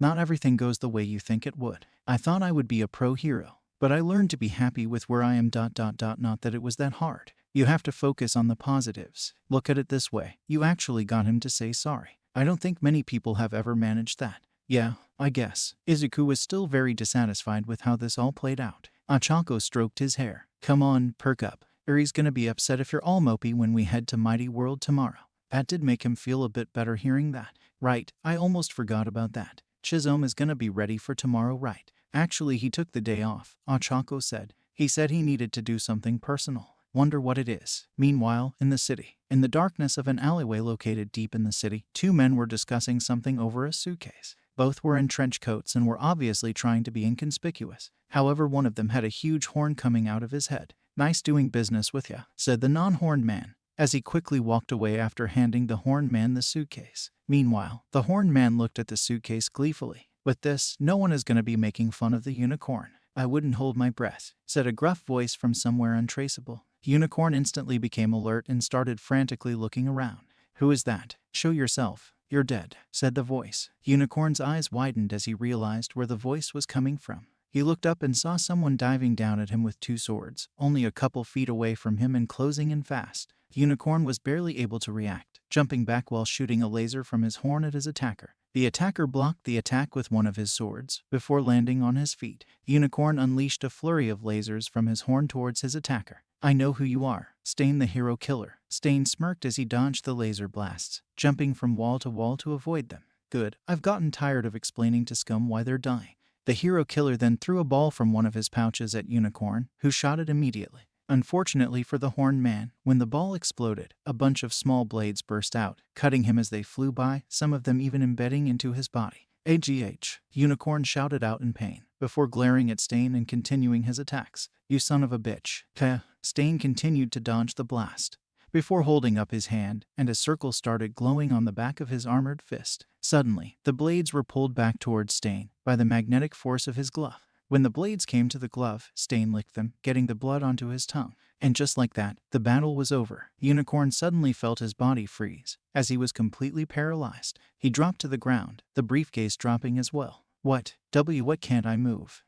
Stain slowly approached Unicorn, putting away his second katana, but keeping the first one in his right hand. No, get away, Unicorn shouted, his voice full of desperation and fear. It was the sound of a man begging for his life. Music to Stain's ears. He put up more of a fight than I expected from someone named Unicorn. Stain was now standing over Unicorn. But you were always going to fall by my hand. The hero killer looked past Unicorn at the briefcase. Stain stabbed the katana into the ground, right next to Unicorn's head, before crouching down to pick up the briefcase. Now what's this? His tone told Unicorn that Stain already knew the answer to this, and the smirk on his face as he opened it up confirmed it. Inside the case was a helmet, made seemingly specifically for Unicorn, as it had a harness for his horn. A specialized helmet made to enhance the power of your lasers, Stain explained, made by stolen technology from Midoriya Industries. Now, why would a pro hero go through the trouble of buying stolen Midoriya tech on the black market, when he could just pay for it and receive it the normal way? Fuck you, Unicorn shouted at him. Oh right, Unicorn, Akakuso Ter. Banned from receiving Midoriya Industries technology. After it came to light you were abusing your daughter. Stain smirked as he saw the rage on the face of his soon-to-be victim. Those accusations were false. They dropped the claims, Unicorn argued. They dropped the claims because the Hero Public Safety Commission paid them off and told them to keep it quiet. Stain retorted, placing the device on his belt, holding it there using a strong magnet. And everyone knew it. Grrr, Unicorn growled at him. Growling like a dog. Stain picked his blade back up and raised it over his head. Fitting last word for someone like you. Stain swung his sword downward, ready to kill. But Unicorn had other plans. He shot out a powerful beam from his horn, propelling his paralyzed body away from Stain just as the sword was about to cut his head off. TCH, clever bastard. Stain turned around and saw the Unicorn had already zipped out of the alleyway. Damn it, me and my speeches. Quickly Stain dashed out of the alleyway, hoping that he hadn't screwed the pooch on this one. Help. The hero killer is after me. He paralyzed me. Help. Unicorn shouted to get people's attention. This was of course effective, as people started panicking and screaming. Unfortunately for Unicorn, he could only go in one direction right now, so eventually he stopped moving forward once he bumped into a wall. Stain ran up to the still paralyzed hero, intent on finishing this. He jumped up, and as he was coming down on the hero with his blade aimed for his head, suddenly Red Riot jumped in and blocked the sword with his hardened body, saving Unicorn from an untimely end. Damn it, Stain jumped back before Kirishima could try and counterattack. Red Riot, hero killer, about time we put you in Tartarus. Kirishima's fists clashed together, showing off the hardness of his body. If you're gonna take me, then you should take that fake there too, Stain said, before taking the helmet and throwing it in front of Kirishima. If not for the fact that he abused his daughter, then for purchasing stolen goods. Kirishima looked at the helmet. Wait a minute, is this PSSHHH? While the hardening hero was distracted, Stain threw down a smoke bomb, obscuring Kirishima's sight. Red Riot immediately ran and picked up Unicorn, before running out of the smoke. And when the smoke dispersed, Stain was gone. Later on a rooftop. Fuck, Stain cursed. This wasn't the first hero that managed to escape him. It was a rare occurrence, but it happened, and it pissed him off every time. No time to throw a tantrum, Stain told himself. I have other matters to attend to, like his boss going on a little vacation. Normally he didn't like it when heroes went on vacation, but Izuku had earned it after working so tirelessly for all those months. And it wasn't just for Izuku, it was for Eri too. That poor girl needed something like this, so Chizome would make sure that anyone who tried to interrupt this family fun time would have their head promptly severed from their necks. Mighty World, one of the many theme parks modeled after the now late All Might. Of course, it wasn't All Might it was based on. There was Endeavor, Hawks, Mariko, and lots of other things based on other heroes. It was Izuku's favorite park ... and so naturally when Ochako, jokingly, pointed out one day that they had enough money to just buy it, he did so immediately. Meaning that Izuku could, when the park was normally closed, open it back up for himself and whoever he felt like bringing. Of course, he would hire temporary employees to operate everything, exclusively for when he felt like doing this, because he couldn't reasonably ask that the normal employees just not have a day off. But aside from them, it would be a pretty much empty park, and leave it to Bakugo to ruin that for him. He watched as his daughter ran around the park with a smile on her face. She instantly got on all the rides, she effortlessly won all the prizes, and all the food was prepaid so she could just ask for whatever she wanted, and she was having fun. Lots of it, and he loved that. But Bakugo's words about him hiding her away from everyone seeped into his mind as he looked at the completely empty park. There should be people here. It was unnatural for a park this big to be this empty. It made them look alone, and so that is what led to Izuku, sitting down on a nearby bench, holding an enormous unicorn plush, pouting as he watched his daughter do the ring toss game not too far away. Izuku, you gonna spoil it for her? Ochako scolded. His wife was sitting next to him, holding up some half-eaten cotton candy. I'm sorry dear, it's just that ... she shouldn't be running around this park when it's so empty, Izuku confessed to her. Ochako gave her husband a confused look. You want to be in this park on a normal day? No, I don't think she could handle that. Honestly, I don't think I can handle that, Izuku admitted. But she should have some friends. Growing up without any friends is unhealthy. I mean, look at me. Remember how I was when we met? Ochako grabbed Izuku's face and made him look at her directly, eye to eye. Izuku, you know that the reason you were the way you were was not just because of a lack of friends. And you know that we would never, ever, let her get like that. I know. But friends and having a social life is a big part of a child's life, Izuku told her, before looking away. Sometimes I wonder, what would have happened if I met you instead of Bakugo back then? How different would my life have turned out? How different would both of our lives have turned out? Well, Ochako leaned back into the bench. My guess, we would have been best friends from minute one. I would have been kicking the crap out of bullies in elementary school. We'd have been dating since middle school. And we'd have been married way sooner ... and you wouldn't have had to endure all that pain ... and you'd probably have better self-esteem. I'm not sure about that last part, Izuku remarked, getting a questioning look from his wife. You think I would have let people talk to you like they did? Ochako asked him. I wouldn't have even let them near you. And that's kind of the problem, Izuku told her. I have no doubt my life would have been better if you'd been around earlier. But as much as I hate to say it, it would have been far from perfect. At the end of the day, I would have been living my life in a cage, with you keeping me from everyone else, away from the rest of the world. No one would be able to hurt me. But all I'd ever have was you and Mom ... and if something happened to you, I wouldn't have been able to keep going. Ochako gave him a concerned look, and Izuku immediately started panicking. It's not like I'm saying it's your fault or anything. You just wanted to keep me safe, and you helped me through the darkest period of my life. But because I never really improved, I became dependent on you. Izuku clarified. And I just let you, because I had no aspirations left. Ochako frowned, and looked down at her feet thoughtfully for a good minute, before giving her response. I get it now. I'm sorry that I didn't do more to help you. I told you it's not your fault. If anything, it's mine. Izuku cut her off, not letting her blame herself for this. You're not a psychologist now, and you definitely weren't back when we met. You were just a high school girl, doing her best to fix a broken person that no one else really wanted to deal with. And I'm so grateful for it. But mistakes were made along the way. And we're making those same mistakes with Uri, I think. We're keeping her away from the rest of the world. And we need to stop. Ochako nodded. I see what you're saying. We need to expose Uri, bit by bit, to the outside world ... But where do we start? None of our friends have any kids we can introduce her to. And I think school may be a bit much right now. Izuku paused to think about that. I don't know. All I know is that we need to get her some friends. The two parents looked out towards their daughter, who was still running around, playing games. All right, Izuku set the giant unicorn aside. Let's get to brainstorming. 80. Swordsman, have you approached the park yet? Standing in an alleyway close to the amusement park that Izuku and Ochako were located in, was a man dressed in bright purple, wielding a katana and talking into a communicator. I am nearby. The uncreatively named swordsman said into the commutator. The others are in position. I will start approaching now. Slice. Suddenly a knife flew past Swordsman, skewering his communicator. Swordsman looked behind him and saw Stain standing there, with his own katana in hand. The purple-grabbed villain readied his sword. The hero killer, I presume. If I recall correctly, I am not a hero. I'm in the interest of getting rid of scum. Stain took out his second katana. And you definitely qualify. Well then, I believe no more words are required. Swordsman got into a battle stance. Have it you. 90. Hey, maybe we should start a program,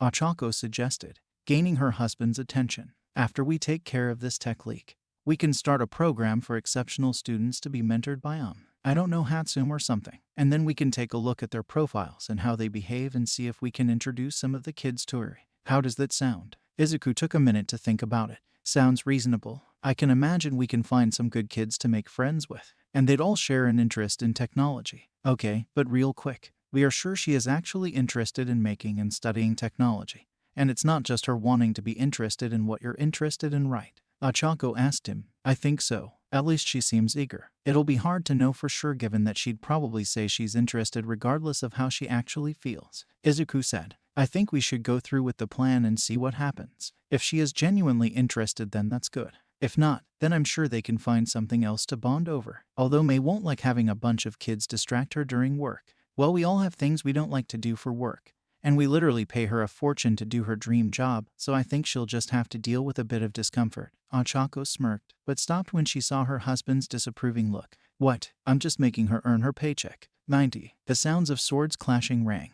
As Stain and Swordsman's blades clashed on the rooftop close to the park, Swordsman jumped back and activated his quirk, making his sword glow with a yellow light, before he slashed his sword through the air, unleashing a sword beam at Stain. Stain jumped to the side and dodged the beam. However, Swordsman unleashed 3 more beams, covering all sides he could escape from. Thinking outside the box, Stain backflipped off the building. Swordsman stood on guard, deactivating his quirk as he prepared to defend himself. Knowing his opponent wouldn't have done such a thing thoughtlessly, he expected that his opponent would come from behind or his sides. What Swordsman did not expect was for a drill to burst from the ground below him and cut his cheek as it soared into the sky. And then his opponent came at him from behind. Swordsman barely reacted in time, bringing his blade up behind him to block Stain's sword. But due to the rushed nature in which he did this, it left his stance rather weak, and so Stain was able to kick him back, creating some distance between them. And that was all Stain needed, as the drill from earlier came back down and fell right into Stain's hand, with just a smidge of blood on it. Stain took a lick of the drill, and the battle was over. Swordsman's body shivered before it locked entirely, not budging an inch. What? No,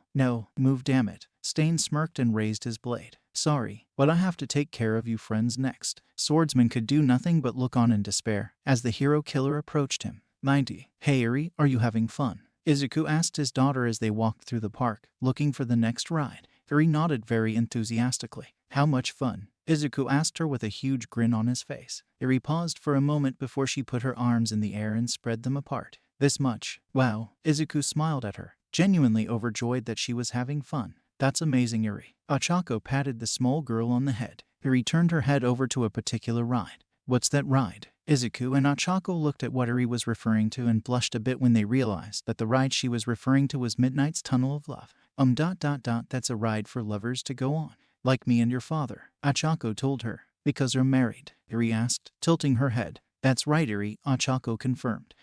Eri stopped to think about something. Will I be married one day? Izuku opened his mouth, only for Ochako to put her hand over his mouth. If you want a honey if you find the right guy. And if mommy approves of him. What about daddy? Eri asked her mother. If mommy approves of him, then daddy will too. Right, Izuku. Ochako gave her husband a look that dictated if he disagreed with her here, then he'd be in the proverbial doghouse. Izuku looked away to hide his expression. Yes, dear. 90. Three villains waited on a rooftop near the park where Izuku and Ochako were located, sitting around, waiting for their time. One of them was wearing a huge frog costume. One of them was a 10-foot-tall anthropomorphic elephant man. And the last one was in an orange and green costume. This is getting boring, the frogman Leapfrog said as he looked down at his phone. When is swordsman gonna hurry up and engage so we can do our job? And make sure the target doesn't escape. Who knows? Pretentious bastards like him might just try to make an entrance first. The elephant man, Mamamax said. You don't think something happened to him? The man in the strange costume, Akka the Trapper, asked. Don't be ridiculous. If that happened, the boss would have called the mission off. Leapfrog dismissed. Oh, I wouldn't be too sure about that. The villains looked up at a nearby antenna and saw Stain perched atop it, holding swordsman's blade. The villains reacted immediately, with Trapper aiming up and shooting out a glue-like substance from his hands at Stain. Stain jumped up and flipped in the air, dodging the glue blast, and throwing a knife at Trapper. The knife's blade cut in the man's side and stabbed into the ground.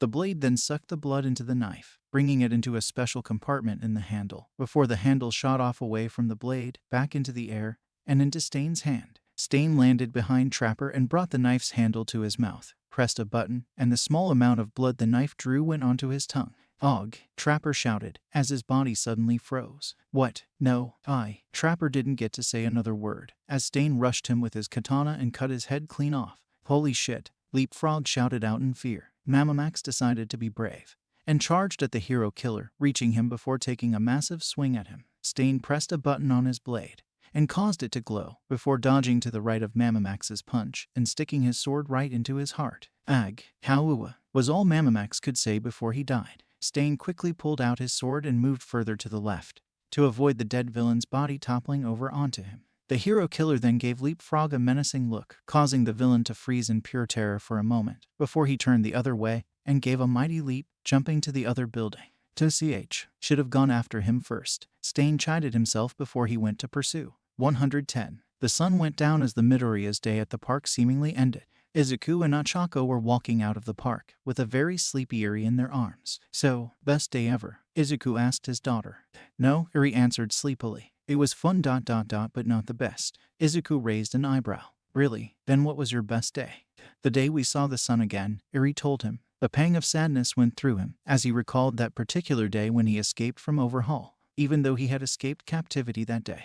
And that was probably one of the most important days of his life. He wouldn't count it as one of his happiest. Not with all the people he had killed. He felt a hand on his shoulder and looked to his left and saw Ochako giving him a concerned look. I'm fine, Izuku told her, bringing himself back to the present. I'm fine. Suddenly, one of Izuku's guards ran up to him. Sir, there is an issue. Izuku gave the guard a serious look. What happened? There have been multiple villain sightings around the area. It's as if they were surrounding the park, the guard said, as more guards surrounded Izuku and his family. They've probably come for you, sir. We need to get you out of here. What? How did they know we ... I guess an amusement park owned by Izuku Midoriya being open on a day when it's normally closed would have tipped them off. Izuku grit his teeth in anger at the thought of villains coming after his family. Damn it, I was so happy about defeating Whiplash that I got careless. I didn't even have a suit on me. The suit requires a whole mechanism to put on. You couldn't have brought it here, Ochako pointed out. But maybe I could make a portable suit. It would be less powerful but better than nothing, Izuku speculated. Also from now on, we won't go out like this without Chizome. He'd keep Eri safe. 80. In an abandoned warehouse, Leapfrog stood up against a wall, talking frantically into a cell phone. It was him. I'm sure it was him, Leapfrog shouted. He killed them. He killed all of them. I only barely got away. The hero killer ... So he is the one who took down all my men, the boss said. And you said that you escaped from him? That's right, Leapfrog said. Stay on the phone for a minute, the boss said. What do you mean? Leapfrog asked, only to receive silence. What? Boss? Whack. Leapfrog felt a sharp pain in his stomach, and he looked down to see a glowing blade coming through the wall, impaling him. Slice. The blade traveled upwards, splitting the villain in two from the waist up. That's what I thought, the boss said as he heard his subordinate die horribly. Izuku wa. Izuku, wake up. Izuku jolted up and found that Ochako was the one that had woken him up. And the worried look on her face immediately put Izuku on alert. What happened? Take a look. Ochako turned on the TV. Break news. The pro hero Froppy has been taken hostage, said a newswoman. The pro hero was ambushed by a group of villains and turned to stone by one of their quirks. She is now being held hostage, and the group is threatening to kill her should Izuku Midoriya, outside his armor, not show himself within the next 2 hours. Should any pro be spotted too close to the area, they will kill Froppy. Ochako turned off the TV and looked at him with a fearful expression. What are we going to do? Izuku thought for a moment. Where are they, and how long will it take me to get there in a car? The docks, in about an hour, Ochako answered. Why? Well, then I have an hour to finish up my latest armor, Izuku said as he got up and started running towards his lab. They'll kill her if they see you in armor, Ochako pointed out as she ran beside him. I know, and that's why they won't see the armor, Izuku told her. Not until it's too late. 110. We have 10 minutes left before the villains are said to kill pro hero Froppy, said a reporter to her camera crew. We are at the city docks, where a small crowd has formed behind police lines, as the city worriedly waits to see if someone will come to the rescue, or if Izuku Midoriya will actually show up to ... Wait, I think that's him. Behind the crowd, a limousine rolled up, stopping a good distance behind everyone, and immediately gaining the attention of all present. The back door opened, and Izuku stepped out, wearing a black business suit and bearing a serious expression. Izuku started walking towards the police line, and he made it a few steps before the press started to swarm him. Mr. Midoriya, are you seriously coming to face the villains without your armor? Mr. Midoriya, do you intend to try and bribe the villains? Mr. Midoriya, do you know what these villains want with you? Move, Izuku said simply, yet firmly, or else it's your job's on the line. Almost immediately everyone moved back, although many were surprised by this action coming from Izuku, given how he's acted in public before. Izuku approached the police line and went right under it. Sir, you can't be here, said one of the officers, getting in front of him. And you going to stop me? Izuku asked, looking far more intimidating than the officer first expected. Yes, that's my job, sir, the officer answered nervously. So if you didn't have this job anymore, then you wouldn't be in my way, Izuku threatened. The officer froze, not sure how to respond to that. That was your one warning. Don't get in my way, Izuku said, moving around the officer, and no one tried to stop him. 110. Izuku made his way out back, behind the warehouse, and into the shipyard, where he saw 4 villains waiting for him. One was a guy who clearly had a fire-based quirk, as his orange and red costume with fire details gave that away instantly. There was also a fist emblem on the center of the suit for some reason. The next one was a rather large man, who was quite exposed, only wearing a pair of gold shorts. After that, there was a man who was just as large, but he was wearing a pair of boots that looked rather tech-based. Lastly, there was a man who looked to be made of stone and was most likely the one who turned Isui to stone. He had on some purple gloves and boots, but the most notable thing about him was the purple wing pack on his back, and in the center of them was Isui, turned to stone in a pose that indicated she'd been struggling against the stone villain before he got her. Finally, Izuku Midoriya, the fire villain, smirked. And here I thought you were just going to let Froppy here croak. I wouldn't even think about it, Izuku said, glaring instantly at them. Now what do you want? Is it money? Technology? No, nothing like that, the gray man said. Suddenly the fire villain aimed his palm at Izuku. We just want you gone. Just as the villain ignited his fist, Izuku brought his hand to his chest and pressed down. Boom! The fire villain shot out a huge blast of fire at Izuku. They engulfed him completely. Once the fire died down, there was a massive amount of smoke blocking the villain's line of sight. Although they didn't care all too much, as far they were concerned, they'd already won. Oh, how wrong they were. Suddenly, Izuku, in his armor, flew out of the smoke and grabbed Isui before carrying her into the air. All systems operational. The Mark IV mobile armor is ready for use, Jarvis said. The mobile armor. After what happened at the amusement park, Izuku decided it was best to always have armor on hand. As such, the mobile armor was created, with the ability to either becoming a suitcase or, in this case, being worn on Izuku's chest before expanding to the rest of his body. This thing could be taken pretty much anywhere. Of course, there were plenty of downsides to this suit. After all, he didn't have a whole mechanism to put on his suit back at home for nothing. The suit had to be made a lot of different, and often case, worse materials than his standard Iron Man suit, meaning it was significantly weaker, slower, less durable than his standard suit. And the only weapons it had were its strength, the repulsor beams, and the unibeam. It was an armor only meant to be used in emergency cases, where using his regular armor at home wasn't an option. Sir, I have done an analysis on all 4 of the villains, Jarvis told him. The villains are Firebrand, Grey Gargoyle, Arsenal, and Titanium Man. All of them are classified as B-class villains, so nothing like Whiplash then, Izuku said. Good, alright. First priority is putting Asui somewhere safe, without getting too far away from the villains. I can't let them escape. But we're ... Yeah, that'll do. Izuku then promptly threw Asui directly into the sea. Shit, we just lost our hostage. Firebrand cursed, before aiming his gauntlet-covered hands at Izuku. Everyone kill him now before the heroes show up. Firebrand started shooting fire at Izuku, while suddenly weapons like rocket launches, bazookas, and laser cannons came out of his body, and shot out rockets and lasers at Izuku, and Grey Gargoyle took to the sky with his wing pack and charged at Izuku. Izuku started dodging all the things being shot at him, with Grey Gargoyle chasing behind him. Sir, all the technology being used originates from Midoriya Industries, Jarvis told him. Yeah, I figured, Izuku growled. Izuku turned and shot 2 repulsor blasts at Grey Gargoyle. In response, Grey Gargoyle blocked both blasts with his wings, before continuing to chase him. Ugh, Izuku groaned, lamenting the weaker repulsor blast this suit had. But hey, it was either that or reduce the power efficiency. Jarvis, analyze his wings for a weak Ga. Boom. As Izuku was flying, he got blasted by one of the rockets and sent hurtling to the ground.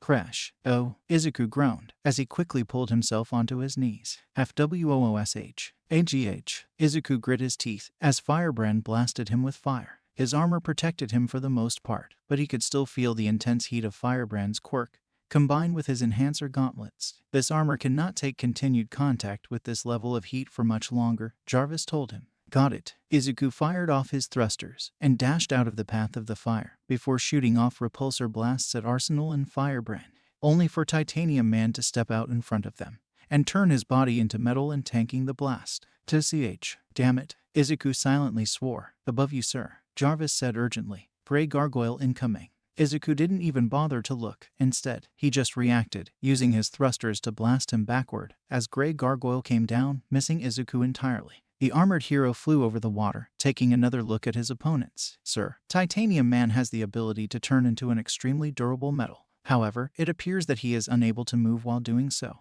Jarvis analyzed. Use this information as you will. Alright, Izuku said as Arsenal launched more rockets at Izuku, which Izuku flew up to avoid. However, the rockets started flying up with him. Tracking rockets. Great. Izuku was more upset that they were tracking him with his tech than about the tracking itself. He flew through the air, outpacing the rockets. However, he saw Grey Gargoyle approaching him from the side. And then he got an idea. This is my tech, Izuku said. And I quote, I'm gonna be the one to use it. Jarvis increased the thruster speed. Immediately Izuku blasted off, now moving at twice the speed he did before, rocketing upwards, as the rockets followed him from a distance. Although Grey Gargoyle was left in the metaphorical dust, Izuku went upwards, going up a good distance, allowing the rockets to get closer before diving back down, right on top of Grey Gargoyle, with the missiles in tow. Once Grey Gargoyle was in sight, Izuku knew it was the time. Put even more power into the thrusters. Vroom. Izuku boosted even faster, rocketing past Grey Gargoyle, so fast that the villain froze up in terror. And that was his mistake, as now Izuku was out of the missile's tracking range, and they were now just going in a set direction. That direction being right at Grey Gargoyle. Kaboom. The rockets hit Grey Gargoyle, creating a huge explosion, which sent the villain plummeting unconscious to the ground. Shit, he took out Gargoyle. Firebrand shouted. Everyone stay together. Arsenal unleash hell. More weapons came out of Arsenal's body, and he blasted more rockets and lasers out, as Firebrand unleashed even more fire. Izuku dodged everything that he could, repulsor blasting some of the missiles that came too close to him. He also unleashed a few blasts towards the villains. However, Titanium Man would act as a human shield and stop whatever attacks came towards them. How much power do we have? Izuku asked. We are at 71%, Jarvis answered. Run an analysis on Titanium Man. How much does he weigh in metal form, and how tough is he? Izuku asked. Already done, sir. While this suit does have the capabilities to lift or damage him in his metal form, doing so would quickly drain the power of this suit and leave you valuable to the other villains, Jarvis told him. Finding another solution is advisable. Alright, well, he can't move. Izuku thought deeply about this while dodging and blasting the attacks being sent at him and looking over the battlefield, in particular, the nearby sea. If I could just get him close to the water. Izuku quickly formulated a plan, and then landed on the ground, a few yards away from the villains. Hey, rip off Tetsu Tetsu. Huh. Titanium Man instantly became enraged. Looks like he touched a nerve. Why the fuck do people keep calling me that? Hey, it's your own fault for being the dollar store version of a hero who's already a ripoff of a better hero. Izuku silently apologized to Tetsu. That's like rip squared. How pathetic can you be? You can't even attack. Why, you little. Titanium Man charged towards Izuku, blinded by rage, unable to see how bad of an idea this was. No, you idiot, come back here. Firebrand cried out. But Titanium Man ignored him, charging towards Izuku, approaching him before coating his fist in his metal and punching down at him. He never stood a chance. Izuku dashed between his legs and jumped at his back, drop-kicking his exposed back, using his thrusters to push him away. Titanium Man was sent flying right into the water. Splash. Og. Titanium Man wildly flailed around in the water. What the hell? Izuku raised his arm to fire another blast. However, Titanium Man saw this and turned to metal once again, causing him to quickly sink into the water. Well, looks like he's gonna be in there for a bit, Izuku said, before turning to the remaining two villains, who looked at him with eyes full of fear. Now it's time to take care of you too. Firebrand looked at Izuku, and then at Arsenal. Then the flame-wielding villain went behind Arsenal and blasted him in the head with fire. AGH. Arsenal immediately went unconscious from the heat and started to fall forward, only for Firebrand to grab him and hold his hand to his head. Don't come closer, Firebrand said, threatening Arsenal. You're one of those goody two-shoes. Right, could you really live with yourself if you got a man killed? Even him. Izuku grit his teeth. Coward. Maybe, but I'm a coward that'll be the one to escape, Firebrand said as she started moving away, trying to escape with his hostage in his arm. Jarvis, what do I do here? Izuku asked his AI. There is no need to worry about that, sir, Jarvis told him. May I remind you that you are not the only crime fighter here. Thwack. Suddenly, Tsuda camouflaged, appearing right next to Firebrand, and kicking him in the face with her extremely powerful legs. AGHHH. Firebrand was sent flying a few dozen yards away, smashing into some storage crates and laying there unconscious. Though, I guess when Grey Gargoyle was taken out, she must have been turned back to normal,